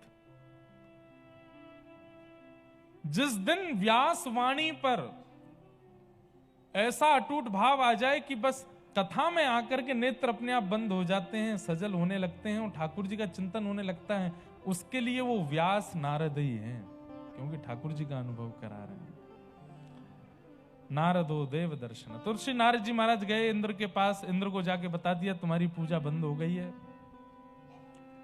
इंद्र ने अच्छा मेरी पूजा बंद कर दी? ब्रजवासियों ने बोले हाँ, ये 7 वर्ष का बालक, इसको मैं बहुत दिनों से भगवान समझ रहा था, इसके प्रति मेरे को ऐसा लग रहा था नारायण ही बालक के रूप में गए हैं, परंतु ये तो नीचे जाकर के हमारा पत्ता साफ कर रहा है, ये तो हमारी यजमानी खत्म कर रहा है नीचे जाके। ये परमात्मा नहीं है, ये निश्चित ही कोई बहलूपिया है, परमात्मा का झांसा देकर के नीचे जाकर के हम सब देवताओं की पूजा बंद करवा देगा। अभी बताता हूं इसको, सोचिए। इंद्र, देवराज इंद्र भगवान पर संशय कर रहे हैं, तो मैं और आप कभी करने लग जाएं तो कौन सी बड़ी बात है। इस संसार में प्रश्न उठता है क्या भगवान हैं? क्या वो एग्जिस्ट करते हैं? कई लोगों को लगता है अरे राम ये ऐसा कैसे बोल सकते हैं, हम भक्तों को ऐसा लगता है ऐसा कैसे बोल सकते हैं। अरे तो जब इंद्र कर सकता था ऐसा, जब ब्रह्मा जी की मति घूम सकती है, तो हम तो मानव हैं। ठाकुर जी एग्जिस्ट करते हैं कि नहीं, ये आज का प्रश्न नहीं है, सतयुग से चला आ रहा है। उस समय हिरण्याक्ष को भी लगता था कि भगवान नहीं है, त्रेता में रावण को लगता था कि भगवान नहीं है, द्वापर में इन सबको लगता था कि भगवान नहीं है, और कलयुग में भी कई लोगों को लगता है कि भगवान नहीं है।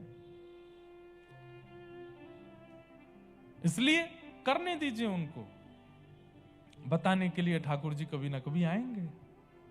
अपना अस्तित्व और अपनी उपस्थिति उनको दर्ज कराने की आवश्यकता नहीं है।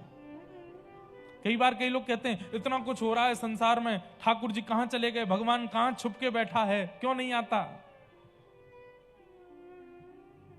और ये बोलने वाले वही लोग हैं जिन्होंने कभी भगवान का नाम नहीं भजा। इस तरीके से जो हल्ला मचाते हैं ना, कितना कुछ चल रहा है संसार में, क्यों नहीं आते भगवान, क्यों देख रहे हैं। तुमने पुकारा, जो पुकारते हैं वो कभी नहीं कहते कि क्यों नहीं आते भगवान। उनको पता है कि भगवान यही है, उनको पता है कि ठाकुर जी सब लीला कर रहे हैं। जिन्होंने कभी पुराण नहीं पढ़े, कभी नाम नहीं जपा, कभी कथा नहीं सुनी, सबसे ज्यादा हेट स्टेटमेंट्स वही लोग देते हैं, कभी कथा नहीं सुनी। तो मेरे को तो लगता है जब इंद्र की मति घूम सकती है तो मानवों की क्यों नहीं। इंद्र ने मेघमालाओं को आज्ञा कर दी, जाओ जाकर के ब्रजमंडल पर इतनी वर्षा करो कि पूरा ब्रजमंडल डूब जाए, नामो निशान खत्म कर दो 84 कोस का।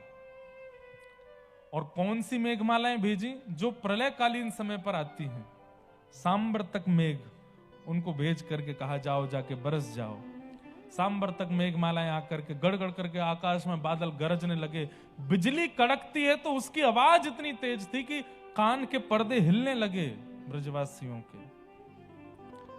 खतरनाक माहौल कर दिया इंद्र ने। त्राही माम, सब ब्रजवासी बोले हम तो पहले ही मना कर रहे, या छोरा की बात में मत आओ, और ये नंद जी को छोरा यानी हमारी इतने वर्षों से चली आ रही पूजा बंद कराए दई। ठाकुर जी अब यहां एक संकेत कर रहे हैं, बहुत ध्यान से सुनिएगा। भक्ति में सबसे बड़ी जो रुकावट आती है वो इसी रूप में आती है कि सब कुछ अच्छा चल रहा है तो आपका भजन बढ़िया चल रहा है, लेकिन एक चीज अगर नेगेटिव होती है तो सबसे पहले ठाकुर जी के प्रति अविश्वास हो जाता है। ठाकुर जी, हम इतना भजन करते हैं, कथा सुनते हैं, नाम जप करते हैं, परिक्रमा करते हैं, तिलक लगाते हैं, सब कुछ करते हैं, किसी के साथ छल कपट नहीं करते, हमारे साथ फिर भी ऐसा करने, भगवान है ही नहीं।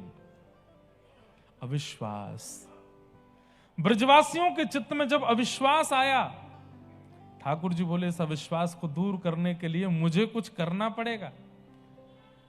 आकाश में गड़गड़ करके बादल जब बरसने लगे, ठाकुर जी सब ब्रजवासी, अरे रुको तो सही, जिनकी शरण में आए उन पे भरोसा करो, वो रक्षा करेंगे। अरे लाला जी गिरिराज बाबा कोई रक्षा ना करेगा हमारी, अब तो हमें भागना ही पड़ेगा, कहा बताएं हमारे कर्म फूटे ऐसे, तेरी बात मान के हम यहां आ गए।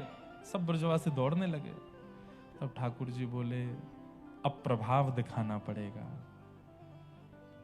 गिरिराज जी को प्रणाम करके एक तरफ से ठाकुर जी ने दोनों भुजाओं से अधर कर दिया, गिरिराज जी को भीतर प्रविष्ट करके अपनी बाम भुजा के कन्नी उंगली के नख के ऊपर जैसे ही 7 कोस लंबे चौड़े गिरिराज पर्वत को ठाकुर जी ने धारण किया। मधुमंगल, श्रीदामा, तनसुखा, मनसुखा, धनसुखा, सुबल आदि सब ठाकुर जी के सका हल्ला करने, अरे लाला ने पहाड़ उठा लियो, लाला ने गिरिराज उठा लियो, लाला ने गोवर्धन उठा लियो। चारों तरफ मेघमालाएं ऐसे गिर रही थीं, ब्रजवासियों के पास और कोई रास्ता नहीं बचा, सब गिरिराज जी के नीचे आ गए और सब एक टक बिना पलक झपकाए ठाकुर जी को देख रहे हैं। एक शिला के ऊपर ठाकुर जी खड़े हैं। बोलो गिरवरधारी गोपाल की। अपने नख के ऊपर ठाकुर जी ने गिरिराज जी धारण किए। गिरिराज जी में हनुमान जी रहते हैं। कृष्ण लीला का अनुभव करने के लिए श्री हनुमान जी महाराज गिरिराज जी में रूप बदल के रहते हैं। किस रूप में रहते हैं? पूछरी के लौठा, पूछरी के लौठा के रूप में। अच्छा, ये कोई नाम नहीं है उनका, बहुत ध्यान से सुनो, इधर देखो। गिरिराज जी जो हैं वो गैया की आकृति में हैं। संपूर्ण गिरिराज पर्वत गौ आकृति में है, और जो स्थान पूछरी पड़ता है वहां पर गिरिराज रूपी गौ की पूंछ है, इसलिए उस स्थान को पूछरी बोलते हैं। और वहां जो पूरे 24 घंटा पड़े रहते हैं उनको बोलते हैं लौठा, इसलिए उनका नाम पड़ गया पूछरी के लौठा। ठाकुर जी जब गैया चराने के लिए गोवर्धन जाते थे तो बड़े पहलवान जब हनुमान जी उन्होंने देखे तो ठाकुर जी बोले, भैया तुम बड़े पहलवान हो। तो हनुमान जी मुस्कुरा गए। अंदर ही अंदर तो सब जानते हैं कि यही राम है, मैं हनुमान हूं। लेकिन सब सखाओं के संग ठाकुर जी जब गए तो हनुमान जी बोले, अरे बालकों चलो आ जाओ अखाड़े में, तुम्हें पहलवानी सिखाऊं। मधुमंगल सीताम बोले, हम तो सबरे बिल्कुल चोखे हैं, या लाला को सिखाओ। बड़े बड़े राक्षस आते रहे, ये इन्हें हत्तो कट्टो रहना चाहिए। सो ठाकुर जी पहलवानी सीखते हैं हनुमान जी से गिरिराज जी में। आज जब ठाकुर जी ने गिरिराज जी उठाए तो हनुमान जी भी थे वहां पे, पूछरी के लौठा भी थे वहीं पे, वो भी 56 भोग पधरा रहे थे। तो जैसे गिरिराज जी धारण किए, बीच में ठाकुर जी खड़े हैं। अब गिरिराज जी कभी इधर को जावे कभी इधर को जावे, ऐसे ठाकुर जी के ऊपर डोल रहे हैं गिरिराज जी। तो जहां की तरफ गिरिराज जी झुके वहीं की तरफ से ब्रजवासी अपनी अपनी छड़ी लगावे ऊपर। अब ब्रजवासियों की छड़ी से 7 कोस लंबा चौड़ा गिरिराज ऊपर जाएगा। 21 किलोमीटर लंबा पर्वत छड़ियों से ऊपर होगा। तब ठाकुर जी ने इशारा किया हनुमान जी से, तुम जाओ। हनुमान जी आ जाते, सब अरे पूछरी को लौटा आगो, पूछरी को लौटा आगो, जे करेगो, पहलवान तो है ही।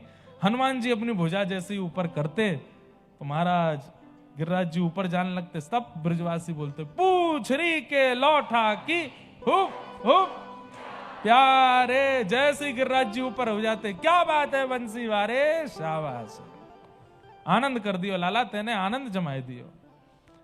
ऐसे पूछरी के लौठा। जैसे ही थोड़ी देर में गिरिराज जी बिल्कुल स्टेबल हो गए, अब ना डोल रहे ना हिल रहे, बीच में ठाकुर जी खड़े। सब ब्रजवासियों ने बड़े डेडिकेशन के साथ अपनी अपनी छड़ी लगाए ले नीचे, और आसपास हिलियो मत, मेरी छड़ी मत हिलाई दियो, गिरिराज जी टिक रहे हैं आप पे। सैकड़ों ब्रजवासियों ने अपनी छड़ी लगा रखी है। ठाकुर जी खड़े हैं। ठाकुर जी बोले, अरे भैयाओं जी क्या कर रखो तुमने? लाला छड़ी लगा रखी है हमने, गिरिराज बाबा टिक गो इन पे ही। और लाला ये तू कहा कर रहा है यूं करके, नीचे कर ले जा उंगली है, हमने लगा ली छड़ी। ठाकुर जी बोले, तुम्हारी पतरी दुबरी सी छड़ी इन पर टिक रहे हैं गिरिराज जी? बोले, हमारी छड़ी इन पतरी तो तेरी उंगली है, यहाँ पे टिक रही है गिरिराज जी। ठाकुर जी बोले, हम बे मेरी उंगली पे ही टिक रहे हैं गिरिराज जी। अरे नंद के लाला, ते बात अन्य मत बना कर, चल नीचे कर ले उंगली है। हम बे तेने पूतना कहा मार दी, अब तो तू सब जगह अपना ही नाम बनावेगा। मैंने उठा लिए गिरिराज जी, मैंने कर लियो, ये नीचे कर ले यार। ठाकुर जी बोले, तो कर दूंगा मैं। बोले, हाँ कर दे। जैसे ठाकुर जी ने नेक उंगली नीचे करी, महाराज दूर दूर तक सबन की चट चट चट छड़ियां टूटने लगी। गड़गड़ करके गिरिराज जी नीचे आने लगे। सब ब्रजवासी नीचे को झुक गए, अरे लाला संभाल संभाल संभाल। ठाकुर जी ने फिर से अपनी उंगली लगाई, गिरिराज जी फिर से वही के ऊपर टिक गए। अब तो दूर दूर तक छड़ियां भी नहीं है, अकेले श्री ठाकुर जी की नख पर गिरिराज जी धारण है। कैसी मनोहर झांकी है ठाकुर जी की, कितनी मनमोहक झांकी है ठाकुर जी की। त्रिभंग लली दोनों चरण ऐसे करके, एक कमर पर हाथ धर के ठाकुर जी अपने इकन्नी उंगली के हस्त कमल के नख पर ठाकुर जी ने धारण किया। ब्रजवासी बोले, लाला इस सांची में तेरी उंगली पर टिक रहे हैं, और नहीं तो का मेरी उंगली पर टिक रहे हैं। लाला इतनी ताकत कैसे आ गई तेरी उंगली में? ठाकुर जी बोले, हम जय जय हैं, या हमारे आई है।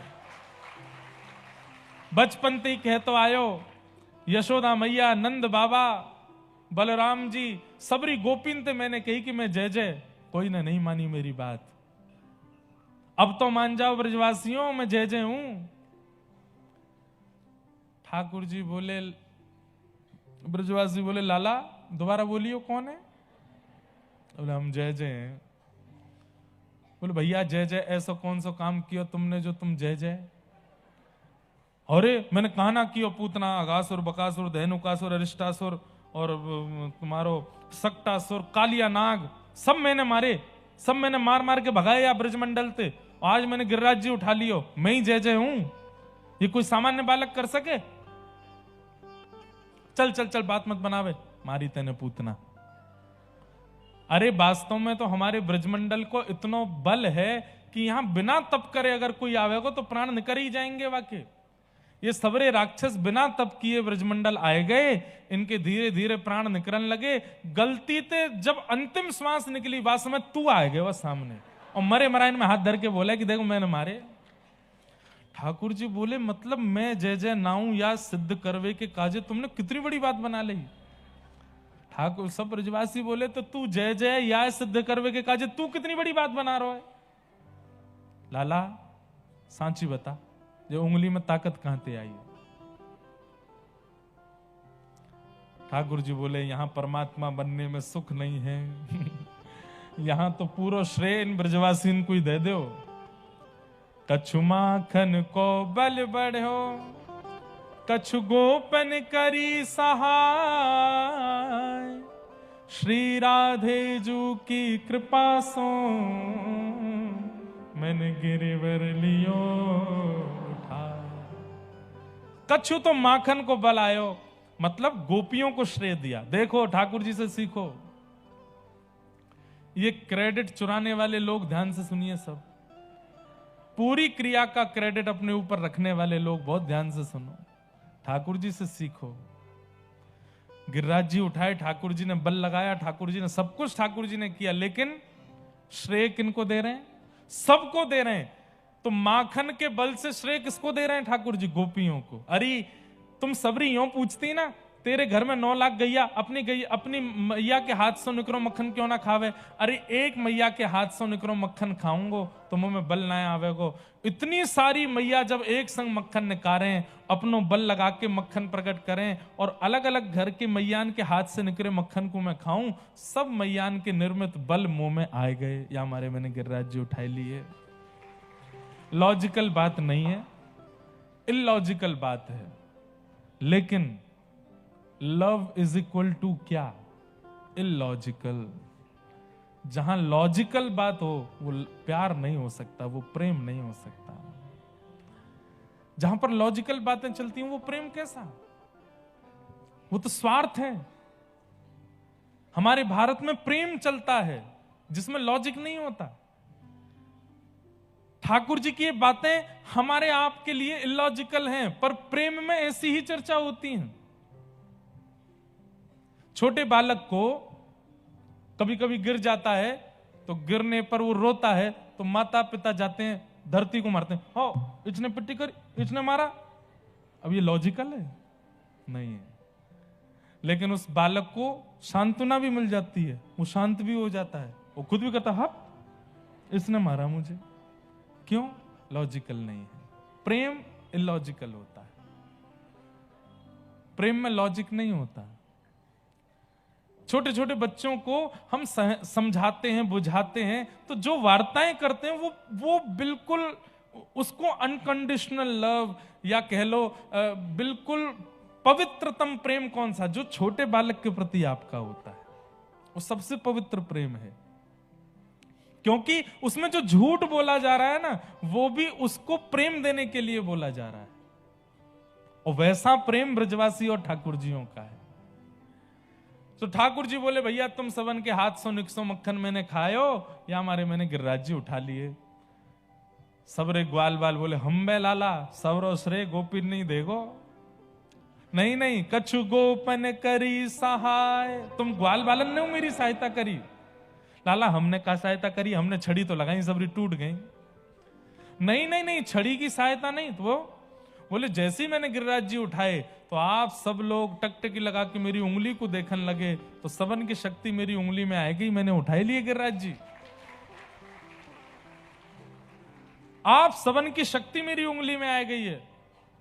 ठाकुर जी तो मन रखने के लिए बोल रहे हैं, पर ब्रजवासी इतना वास्तविक मान गए। 2-4 ब्रजवासी बोले तभी तो हम कहें हमें कमजोरी क्यों आ गई है, आजकल हम कमजोर क्यों है गए, ये सांस क्यों फूल रही है हमारी, चलते चलते नेक में ही हाँप जाऊं मैं तो, अब तो चली लाला के पास शक्ति चली गई है मेरी। कैसा प्रेम है इन ब्रजवासियों का।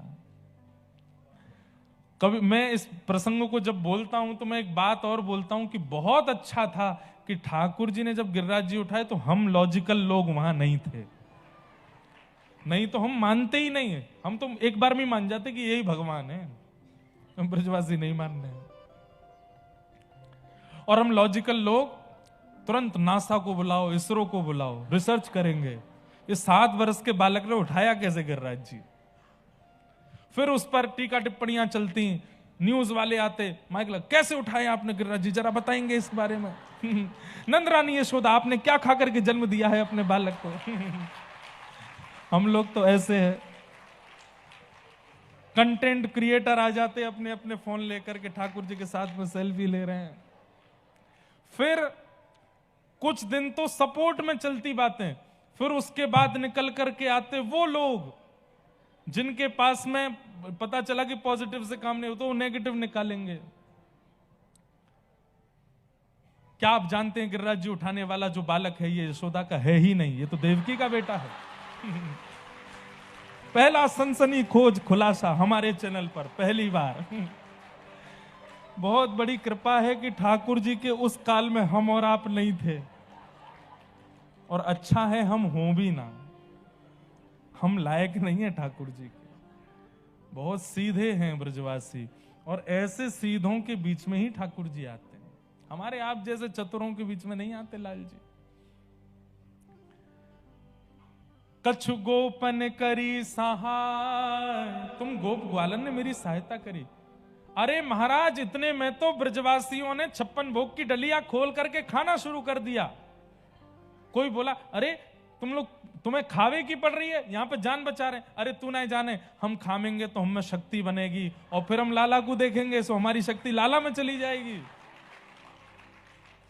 श्री राधे जू की कृपा सो मैंने गिरिवर लियो उठा। श्री किशोरी जी की मुंह पे कृपा है गई और मैंने श्री गिरिराज जी उठाए लिए। आहा, क्योंकि जहां ठाकुर जी खड़े हैं ठीक वहीं शिला के पीछे वृषभानु नंदिनी श्री कीर्ति कुमारी किशोरी जी अपलक नेत्रों से गिरिराज जी को देख रही हैं, और उनके नेत्रों से एक दिव्य ज्योति प्रकट हो रही है। वास्तव में गिरिराज जी अकेले कृष्ण ने नहीं उठाए हैं, श्री राधा कृष्ण द्वैतनु ने श्री गिरिराज जी को धारण किया है।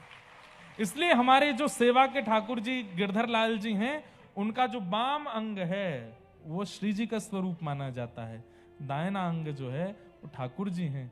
दोनों मिलित स्वरूप में गिरिराज जी धारण कर रहे हैं।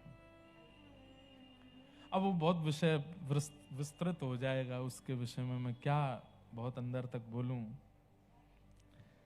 पर श्री किशोरी जी और ठाकुर जी दोनों ने श्री गिरिराज जी को धारण किया। क्यों? गिरिराज क्या है? ये किशोरी जी का प्रेम हृदय है, गोवर्धन, जिसे ठाकुर जी ने अपनी भुजा पर धारण किया। श्री राधे जू की कृपा सो मैंने गिरिवर लियो उठा। किशोरी जी की कृपा से मैंने गिरिराज जी धारण किए। इस प्रकार 7 दिन तक ठाकुर जी ने गिरिराज धारण किए। तत्पश्चात 7 दिन बाद इंद्र के मन में आई और उसने अपने सब सेवकों से बोला, व्रजमंडल बह गया हो तो वर्षा बंद कर दो। सेवकों ने कही, वहां तो धूल उड़ रही है। क्यों? कोई ब्रजवासी मरे नहीं? अरे सब ब्रजवासी बच गए। बोले देखिए तो सही नीचे।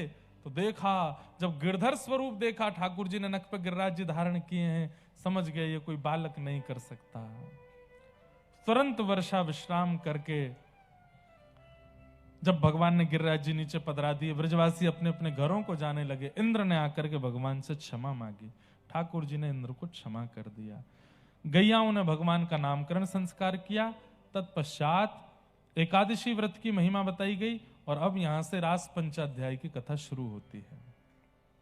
बहुत ध्यान से सब लोग श्रवण करेंगे। भगवान पिता रात्रि शरदोत्फुल्ल मल्लिका विक्षरन्तुं मनश्चक्रे योग मायामुपाश्रित।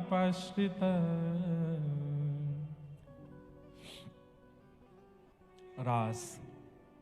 अब बिल्कुल सब लोग सीधे बैठिए, ना इधर उधर देखना है, ना फोन चलाना है और किसी की तरफ ध्यान नहीं। अब जो विशेष प्रसंग रास का है वो हम लोग बहुत ध्यान से सुने। भगवान रास। मैं एक कभी कभी इसका भाव बताता हूं, रस में और रास में अंतर क्या है। एक शब्द है रस और दूसरा शब्द है रास। तो भक्त जहां भगवान से मिलने का प्रयास करता है, भगवान के दर्शन का प्रयास करता है, उसको रस कहते हैं। लेकिन भक्त जब इतना रसयुक्त हो जाता है कि वो प्रयास नहीं करता, ठाकुर जी प्रयास करके उससे मिलने आते हैं, तो उसे रास कहते हैं। वो रास है। मैंने और आपने अभी तक रस का अनुभव किया है, हमारे संग रास नहीं हुआ। हां, रास होने लायक संभावनाएं बन जाती हैं। जैसे वृंदावन आप नहीं जा पाए, लेकिन कथा के माध्यम से वृंदावन आपके पास आ गया, तो एक रास की संभावना बन गई। आप जगन्नाथपुरी नहीं जा पाए, पर जगन्नाथपुरी जी से प्रसाद आपके लिए बंगाल में हमारे वहां के सेवायत यही प्रसाद महाप्रसाद ले आए, तो ये रास की संभावना है। मतलब इसको बोल सकते हैं आप प्रारंभिक श्रेणी रास की, जहां आप प्रयास नहीं करते, ठाकुर जी आपके लिए योजना बना के कर देते हैं कुछ ना कुछ, वो रास है। रास का एक स्वरूप और है, क्या? आप वृंदावन बहुत दिनों से नहीं जा पाए, लेकिन आपके स्वप्न में कभी कभी वृंदावन का, कुंज गलियों का, श्री बिहारी जी का, राधा वल्लभ जी का, राधा रमण जी का अनुभव आपको हो जाता है। ये रास है। आप अपने गुरु और आचार्यों के चरण छूने नहीं जा पाए, लेकिन वही आचार्य गुरु चरण आपके स्वप्न में या आपकी अनुभूति में आपके पास आ जाते हैं। ये रास है। रास का प्रारंभ है, पूर्ण रास नहीं है। पूर्ण रास किसको मानोगे कि ठाकुर जी घर ही आ गए, प्रकट ही हो गए सामने, बैठ गए आके घर पे, बोले मेरे काज कुछ बना के लेके आ। ये पूर्ण रास है। रास का मतलब नृत्य करना नहीं होता, नाचना नहीं होता। रास का मतलब बिना प्रयास के भक्त को भगवान की प्राप्ति हो जाना, ठाकुर जी के प्रयास से, उसे रास कहते हैं। समझ में आई बात? ये रास है। बंगाल में अनेक भक्तों को रास का अनुभव हुआ, रास का अनुभव किया है। तो रस और रास, इनमें यही अंतर है। जब आप ठाकुर जी से मिलने का ठाकुर जी से मिलने की भावना करते हो, वो सब रस है। पर ठाकुर जी प्रसन्न होकर के आपसे मिलने आ जाते हैं, ये रास है। सूरदास जी के साथ, कुमन दास जी के साथ, कृष्णदास के साथ, गोविंद दास के साथ, इन सब के साथ रास किया है ठाकुर जी ने। हमारे गिरिराज जी में एक कन्हैया नाम का एक व्यक्ति था, गोवर्धन में। कन्हैया नाम का व्यक्ति था, रोज झाड़ू लगाता था। जन्म से उच्च कुल में नहीं जन्मा था, इसलिए उसको कई लोग मंदिर में नहीं जाने देते थे। ठाकुर जी बंधुओं कभी जात पात नहीं देखते, ठाकुर जी के लिए सब समान है। पर हम लोगों ने ही ये सारे विभाजन कर दिए। ठाकुर जी ने विभाजन व्यवस्थाओं का किया, व्यवस्थाओं का किया, लेकिन मेरा अधिकार किसी को नहीं है, ऐसी व्यवस्था ठाकुर जी ने नहीं बनाई। ऐसी व्यवस्था अगर ठाकुर जी ने बनाई होती तो सबरी के यहां ठाकुर जी कभी नहीं जाते, कोल भीलों के यहां ठाकुर जी भोजन बनवा करके नहीं पाते, स्वयं क्षत्रिय कुल में जन्म लेकर के नहीं आते। ठाकुर जी जात पात पूछे नहीं को, हरि को भजे सो हरि को हो। तो कन्हैया नाम का एक व्यक्ति था, झाड़ू लगाता था गिरिराज जी की तलेटी में, मंदिर नहीं जा पाता था, उसको जाने की अनुमति नहीं देते थे। श्रीनाथ जी विराजमान थे तब गोवर्धन में, रोज मंदिर की ओर देखता और ध्वजा जी देख करके बहुत रोता। हे नाथ, मैं अधिकारी नहीं हूं ना आपके दर्शन का, मैं आपके पास नहीं आ सकता। मुझे ऐसे कुल में क्यों भेजा आपने, मैं ऐसे घर में क्यों जन्मा जहां मुझे आपके दर्शन का अधिकार नहीं है। रोज रोता है। दोपहर में आज भी हमारे वृंदावन में 12:30-1 बजे मंदिर बंद हो जाते हैं और फिर 4:30-5 बजे के आसपास खुलते हैं। ये बीच में ठाकुर जी गैया चराने जाते हैं, ऐसी भावना है। तो उसी समय सब दर्शनार्थी अपने अपने घर को चले जाते, मंदिर के सेवाधिकारी प्रसाद पाके सोने चले जाते, और उसी समय वो गिरिराज जी की तलेटी में दोपहर के समय चिलचिलाती धूप में झाड़ू लगाने के लिए आता और ध्वजा जी देख करके रोता रहता, मुझे अधिकार क्यों नहीं है आने का। अब उसने तो क्या, ठाकुर जी ने मन बना लिया कि मुझे इससे मिलना है। कैसे मिलूं?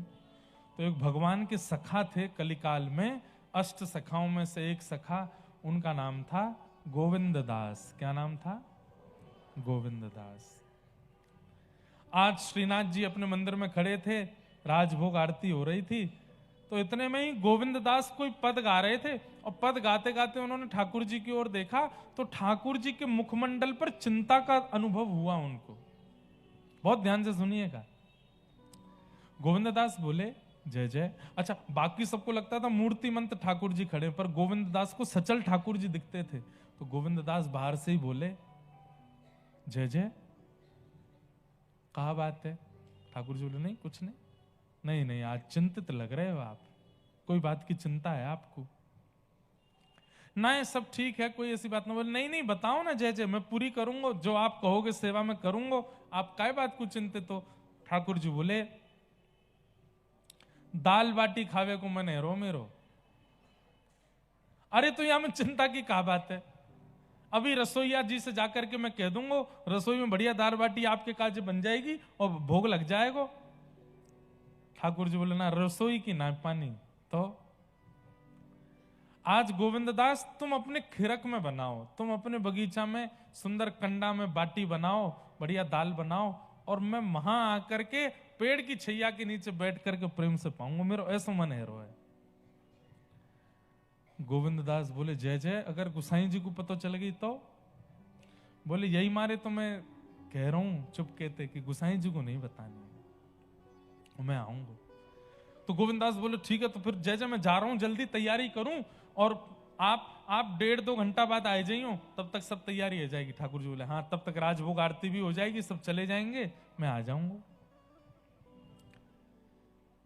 अच्छा, एक बात बीच में कह दूं, अगर किसी प्रेमी उपासक को व्रज वृंदावन में ठाकुर जी मिलेंगे तो उसका समय क्या है?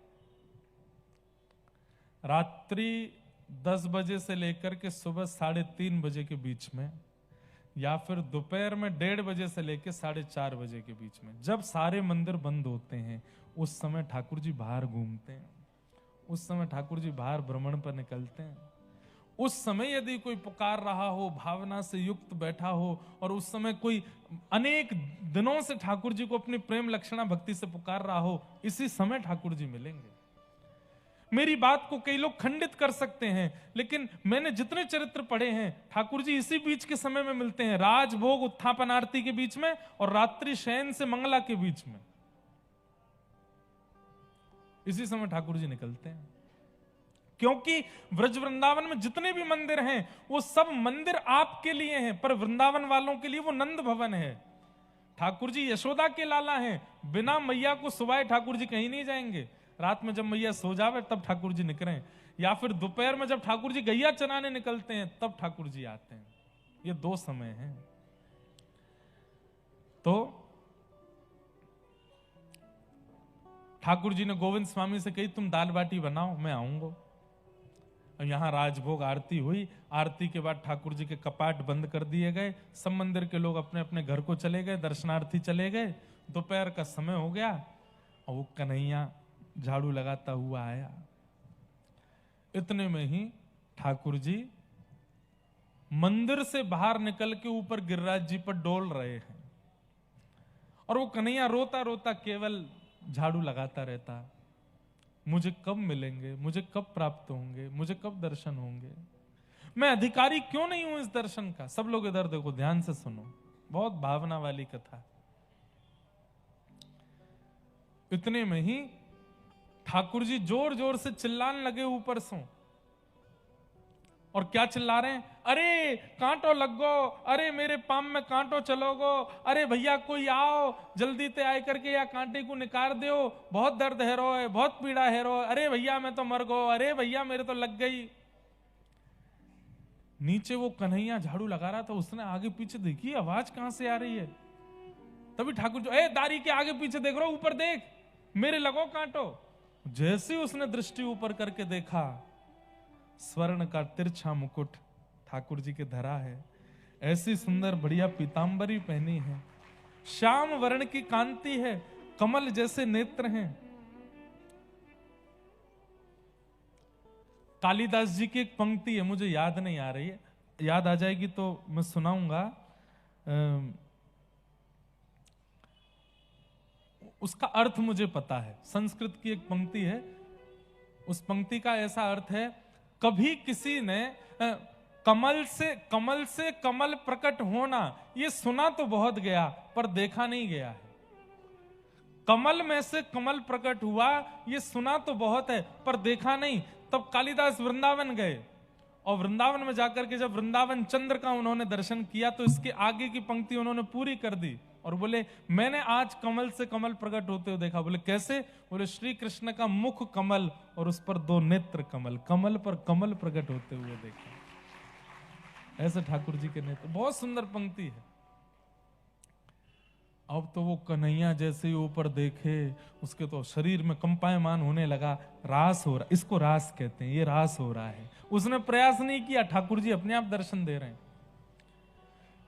नीचे से बोलो, तुम कौन हो?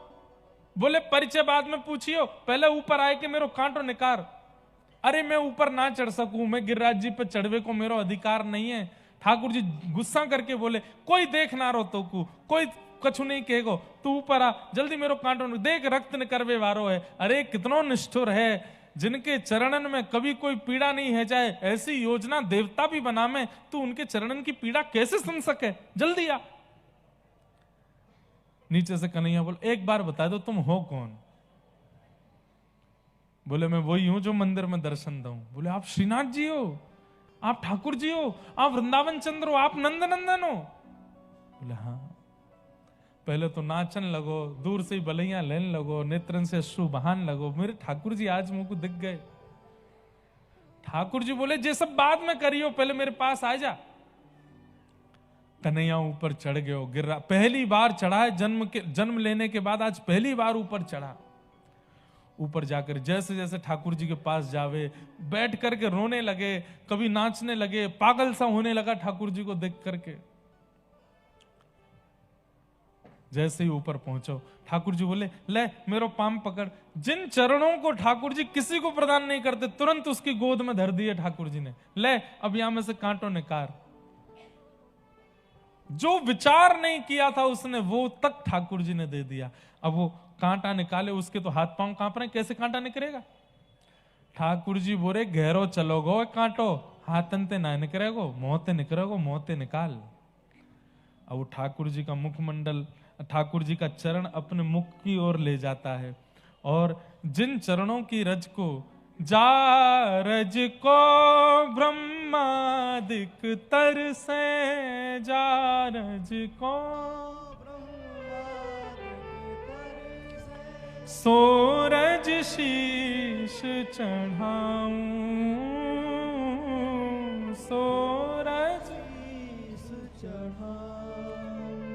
ब्रह्मादि देवता भी खड़े रहते हैं, एक कणिका मिल जाए केवल चरणों की, वो नहीं मिल पाती। ठाकुर जी जब चलते हैं ना, तो जैसे ही चरण रखते हैं पृथ्वी पर और चरण उठाते हैं, तो पृथ्वी में भी होड़ लगी रहती है कि ये चरण रज जो मेरे ऊपर आए, इसको मैं अपने पास रख लूं। तो ठाकुर जी के चरण चिन्ह धूमिल होते चले जाते हैं। क्यों? पृथ्वी ही अपने पास रख लेती है, पृथ्वी ही अपने अंदर समाहित कर लेती है उन चरण रजों को, किसी को नहीं मिलते। ढूंढते रह जाते हैं सब, ठाकुर जी के चरणारविंद नहीं मिलते। तब अपने दांतों से कांटा निकालने लगा, नेत्र सजल हो गए। अब कांटा तो बहाना था। ठाकुर हाँ निकर गो। कन्हैया आंखें लाल पड़ी हैं, उसके नेत्रों से अश्रु गिर रहे हैं, सिर पर हाथ फेर रहे हैं। ठाकुर जी अपने हृदय से लगा रहे हैं। बोले चल अब तुम को अपने अपने अपने कंधा पे बैठा ले। बोले मेरे ऊपर बैठेंगे नाथ, मैं ऊंचे कुल का नहीं हूं, मैं छू भी नहीं सकता आपको। बोले तू बात मत बनावे, चल बैठ जा नीचे। नीचे बैठा दियो, उसके दोनों कंधों पे अपने पैर लटका लिए, सिर पकड़ लियो। बोले चल। बोले कहां? गोविंदास के खिरक में लेके चल, दाल बाटी बनी है, दोनों खा के आवेंगे। चढ़ के ठाकुर जी जा रहे हैं। इसको कहते हैं रास। गोविंद दास, वो कन्हैया बोला ठाकुर जी ये गोविंद दास ना गुसाई जी के बड़े प्रिय हैं, और कहीं इन्होंने शिकायत कर दी कि मैं गिरिराज जी पर चढ़ा, मैंने आपको छुआ, तो मुझे गुसाई जी कहीं नगर से बाहर ना निकाल दें, आप मुझे इनके पास मत लेके चलो। ठाकुर जी बोले चल तेरी एक बात मान लूंगा, तू एक काम कर, या पेड़ के पीछे छुप के बैठ जा, मैं दाल बाटी खा के आऊंगा, तेरे काजे लेके आऊंगा। सोचिए, इसको कहते हैं रास। ठाकुर जी गए, गोविंद दास के खिरक में पहुंचे। गोविंद दास, आहा मेरे नंद नंदन आए हैं, मेरे लाडले आए हैं, मेरे प्यारे ठाकुर जी आए, बिराजो बैठा दिए ठाकुर जी। अब बाटी आप लोगों के यहाँ तो गैस चूल्हा पे बनती होगी, हमारे यहाँ चूल्हे में बनती है। कंडे होते हैं ना गोबर के उपले, वो जब हल्के हल्के जल करके बिल्कुल थोड़े थोड़े रह जाते हैं तो उसमें सेके जाती है बाटी। अब बाटी सेक सेक करके सामने ठाकुर जी के पधरा में, अब एक बाटी पधराई, दूसरी जैसे सेकने लगते इतने में ठाकुर जी के, ए गोविंदा जल्दी कर, मैं तो भूखों मर गो। बोले खा गए आप? बोले हाँ। ठाकुर जी नेक खामे और बाकी बच्ची भाई अपनी जेब में धर लें, वाके काजी लेके जानी है। कन्हैया खड़ो पीछे। जहां ठाकुर जी की प्रसादी में 10-12 बाटियां आती, आज ठाकुर जी 30 बाटी खा गए, दोनों जेबन में भर गई। अब बाटी खा करके ठाकुर जी बोले चलो भैया नेकात देर में मंदिर खुलवे को समय हो, मैं जाऊं वापस। हाँ हाँ ठाकुर जी बढ़िया लगो, स्वाद आया? बोले हाँ बहुत बढ़िया। जैसे ही ठाकुर जी खड़े भये, सो पीताम्बरी ऐसे फैल गई उनकी, यहां से बाटी वाटी सब लद रही हैं। गोविंदास बोले जे कहा है गोजान में हैं, बाटी धर के कहां ले जा रहे हो? ठाकुर जी बोले नहीं नहीं, मुझको रात में भूख लगेगी तो मैं सोची रात में। अरे तुमने तो एको नहीं खाई, सबरी गोजा में धल नहीं, तुरंत हाथ पकड़ लियो। सही से बताओ कौन के काज लेके जा रहे हो? प्रिया जी ने मंगाई है, पर प्रिया जी तो आज छिक्के राजभोग कर चुकी हैं, वो तो पामेंगी नहीं। कौन के काज लेके जा रहे? तुम्हें मेरी सौगंध है, सही से बताओ। गोविंद दास से इतनी प्रीति करते हैं ठाकुर जी, ऐसी बात करते थे उनसे। कौन आयो तुम्हारे संग में, कौन आयो जल्दी बताओ। गोविंद दास बाहर जाके देखने लगे तो कन्हैया दूर से झांक रहा था, और झांकता हुआ कन्हैया गोविंद दास को दिख गया। अरे ये तो कन्हैया है, ये हमारे गिरिराज जी में झाड़ू लगावे इतकुआ। अरे कन्हैया सांची सांची बता कहा बात है? तो कन्हैया डर के मारे बोलो मुंह को नगर से मत न करवाइयो, मुंह को गिरिराज जी से बाहर मत फेंकवाइयो, और गुसाई जी से मत कह दियो, सब सच बताऊंगा। बोलो कछु ना करूंगा, तू बता। बोले जय जय ने मुंह को ऊपर गिरिराज जी पे बुलायो, अपने पाम में लगो कांटों मोते ने करवायो। माता जी बहन जी दे दो भैया इनको, पहले दे दो जो मांग रहे। अच्छा पर्स दे दो, जल्दी करो, जल्दी जल्दी, जितना जल्दी हो सके दे दो। हे मेरे नाथ, रास होते होते रह गया। माता जी चली गई, पर्स छोड़ गई थी यहीं पे। पर्स छोड़ के नहीं गई, पर्स ठाकुर जी ने धर लिया था। बोले काय को जा रही है, इतनी बढ़िया कथा चल रही है, वापस आजा सुन ले। लेकिन मैया कह रही हैं ठाकुर जी आपके रास से ज्यादा जरूरी मेरी चाय है, मुझे जाके पीनी है। या दवाई है, कछु भी काम है सके। एक और मैया जा रही हैं, जान दो भैया। तो कहां था मैं? बोले मोकू नगर से मत ने करवाई हूं। गोविंदास जी बोले नहीं ने करवाऊंगा तो सांची बता। बोले जय जय ने ऊपर बुलाए लियो, अपने पावन को कांटों ने करवायो, और रोवे सो रोवे, मुंह पे बड़ी कृपा। अरे मेरे तो प्राण चले जाए अभी। मोकू ऐसा दर्शन। बोले तेने गिरिराज जी पे चढ़ गो तू? बोले हाँ। अरे वो सब छोड़, तेने गोवर्धननाथ छू लिए?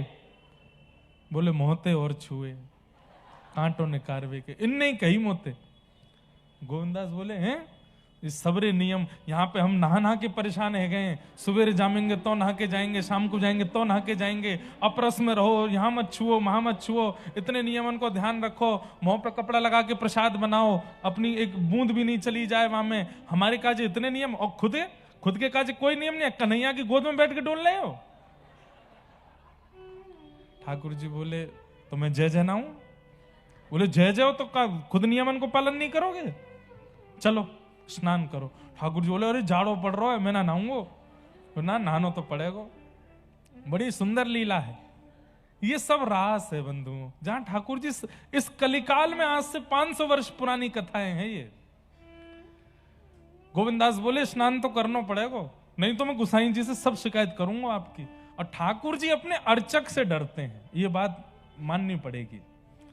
जो ठाकुर जी की नित्य सेवा करता है, जिसके लिए ठाकुर जी घर में आए हैं, उससे ठाकुर जी को थोड़ा भय लगता है।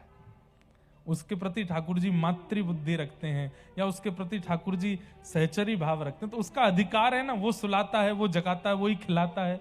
उसके प्रति ठाकुर गोसाई जी से मत कहियो। तो एक काम करो, स्नान मत करो, आचमन कर लो। चलो ठाकुर जी हाँ आचमन कर लूंगा। हाथ में जल लेकर के ठाकुर जी कह रहे अपवित्र पवित्रो वा सर्वावस्थांगतो विवाह यह स्मरेत पुंडरीकाक्षम। कौन है पुंडरीकाक्ष? स्वयं ही तो है। अपना ही स्मरण करके ठाकुर जी कर रहे हैं मैं पवित्र है जाऊं। देख गोविंदा मैं पवित्र है गो। इतने में गोविंदास पीछे तो दौड़ के आए, ठाकुर जी को धक्का दियो, और श्री ठाकुर जी मुकुट सहित गिर गए गोविंद कुंड में, तैरन लगे। अब ये सब लीला चल रही थी, इतने में 4:30 बज गए, घंटे घड़ियाल बजने लगे, मंदिर में दर्शन का समय हुआ। ठाकुर जी बीच कुंड में ठिठर रहे हैं। अरे गोविंदा देखियो तेने मेरे संग बहुत बुरा कियो। अरे जय जय जल्दी आओ, मंदिर घंटा बज रहे हैं, ऊपर जानो है। ठाकुर जी दौड़ करके सीधे ऊपर पहुंचे। जैसे कपाट खुले तो श्रीनाथ जी के मुकुट से लेके नीचे मोजे तक सब गीले हैं और पानी चुचा रहा है। गोविंदास बोले जय जय, गुसाई जी बोले जय जय, भीग कैसे गए आप? और पीछे वो गोविंदास खड़ा है, वो बताइयो मत। ठाकुर जी बोले ये तुम्हारो गोविंदा, ये बहुत मुंह लगा लियो तुमने, याने मुंह को धक्का दियो गोविंद कुंड में। गुसाई जी बोले हे गोविंदा तेने धक्का दियो ठाकुर जी को? बोले अब इनने इतनी बात बताई दी तो मैं पूरी बता दूं क्यों दियो धक्का। ये कैसे कैसे काम करें तुम्हारो नंद जी को लाला। कन्हैया ना है हमारे गिरिराज जी को झाड़ू लगावे का है, बाकू ऊपर बुलाए के वाके कंधा पे बैठ के डोले आज पूरे गिरिराज जी में, या हमारे मैंने इनते कही स्नान कर ले। गुसाई जी के जय जय आपने कन्हैया कंधा पे चढ़ गए। मुंह को तो बहुत बेचारों कभी मेरे दर्शन नहीं कर पाए, वाकू दर्शन देवे गए मैं। लेकिन ये सब लीला सुनकर के गुसाई जी के नेत्र सजल हो गए। ठाकुर जी को हृदय से लगा लिया। आप कितने प्रेमी हैं, कितने रसिक हैं, कैसी लीला। आप त्रिभुवन नायक हैं, आप परमात्मा हैं, आप योगेश्वर हैं। ये ब्रजवासियों के साथ, इन भक्तों के साथ ये लीला क्यों करते हैं? ठाकुर जी बोले मुझे रास बहुत प्रिय है। ये मेरे पास आवे वो रस है, पर वह रस को आस्वादन कर करके वह रस को भंडार मेरे चित्त में इतना है जाए कि वो भंडार मैं रास के रूप में प्रवाहित कर दूं, ये लीला करके, ये सुख दे करके। तो बंधुओं ये रास है। रास के अनुभव के लिए पहले रस बहुत देना पड़ेगा, इतनी सेवा करनी पड़ेगी, इतना सुख देना पड़ेगा। ठाकुर जी इतने मतलब ठाकुर जी मजबूरी में आ जाएं कि मुझको कलकत्ता जानो ही पड़ेगो, या के घर पहुंचना ही पड़ेगो, संदेश खानो ही पड़ेगो। ये है रास, रस और रास। पर रस के नाम पर केवल खाना पूर्ति कर रहे हैं। सुबह चना चनौरी का भोग लगा दिया, दोपहर में बादाम धर दिए, 2 समय आरती बत्ती दिखा दी, ये कोई रस है? जो लोग नियमित रूप से सुबह दिया जलाओ, शाम को दिया जलाओ, सुबह मिश्री का भोग धर दो, शाम को मिश्री का भोग उठा लो, ये रस नहीं है, ये पूजा है। हम उसके लिए भी निंदा, वो भी करो, कुछ नहीं से तो वही करो। लेकिन जिसको रास का अनुभव करना है उसको तो रसयुक्त भक्ति करनी पड़ेगी। नित नव भोज, नित नव श्रृंगार, नित नव विलास, ये अपने घर के ठाकुर जी में इतनी निष्ठा नहीं बनती आपकी। और जैसे आप वृंदावन जाके बिहारी जी को देखते हो तो आपके आंख सजल हो जाती हैं, आपका रोम रोम पुलकित हो जाता है। क्यों? घर के ठाकुर जी में उनमें अंतर है क्या? ना, बस घर के ठाकुर जी रस नहीं पा रहे इसलिए आपको भी रस नहीं आ रहा। उमा बिहारी जी हर दिन रस पा रहे हैं इसलिए उनको देखते ही रस का अनुभव होने लग जाता है। राधा रमन जी को देखते ही रोंगटे खड़े हो जाते हैं। राधा वल्लभ जी का ब्याहुला देख करके महाराज नेत्रों से अश्रुपात होने लगता है, भावुक हो जाते हैं। क्यों? क्योंकि मंदिर में हर दिन ठाकुर जी, जगन्नाथ महाप्रभु जब रथ पर आरूढ़ होने के लिए आते हैं, भैया मृत्यु से पहले, कई लोग कहते हैं ना कि मुझे मृत्यु आवे उससे पहले एक बार स्विट्जरलैंड देख के आना है, एक बार न्यूजीलैंड देख के आना है, एक बार ये खा के देखना है, एक बार ये करके देखना है। हमारी मानो एक बार मृत्यु आवे उससे पहले पहले महाप्रभु जी जब अपने नंदी घोष रथ के लिए निकल करके जब जाते हैं, अपने श्री मंदिर से जब बाहर आते हैं, उस दृश्य को एक बार देखने जाइए। आप उस दृश्य को देख करके अपनी पीठ थपथपा के कह देना कि मैंने परब्रह्म को आज चलते हुए देखा, मैंने परब्रह्म को आज जाते हुए देखा।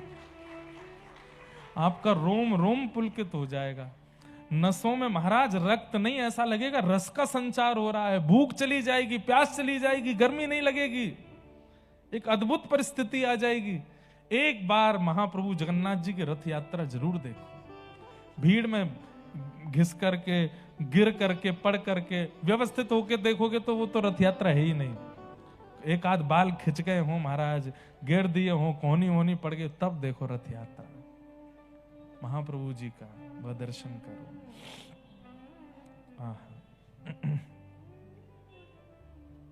तो रास समझ गए, रास किसको कहते हैं? तो इन गोपियों ने इतना रस दे दिया ठाकुर जी को, इतना रस दे दिया, इतना रस दे दिया कि ठाकुर जी बोले अब तो भैया रास होएगा, अब मैं आऊंगा तुम्हारे पास। और ठाकुर जी ने उस तिथि को क्या चुना? शरद पूर्णिमा की रात्रि। शरद पूर्णिमा की रात्रि हुई। आज जैसे पूर्णिमा का चंद्रमा प्रकट हुआ, सब गोपियां विचलित हो गईं और विचलित होकर के बस प्रतीक्षा कर रही हैं कि आज ठाकुर जी आएंगे।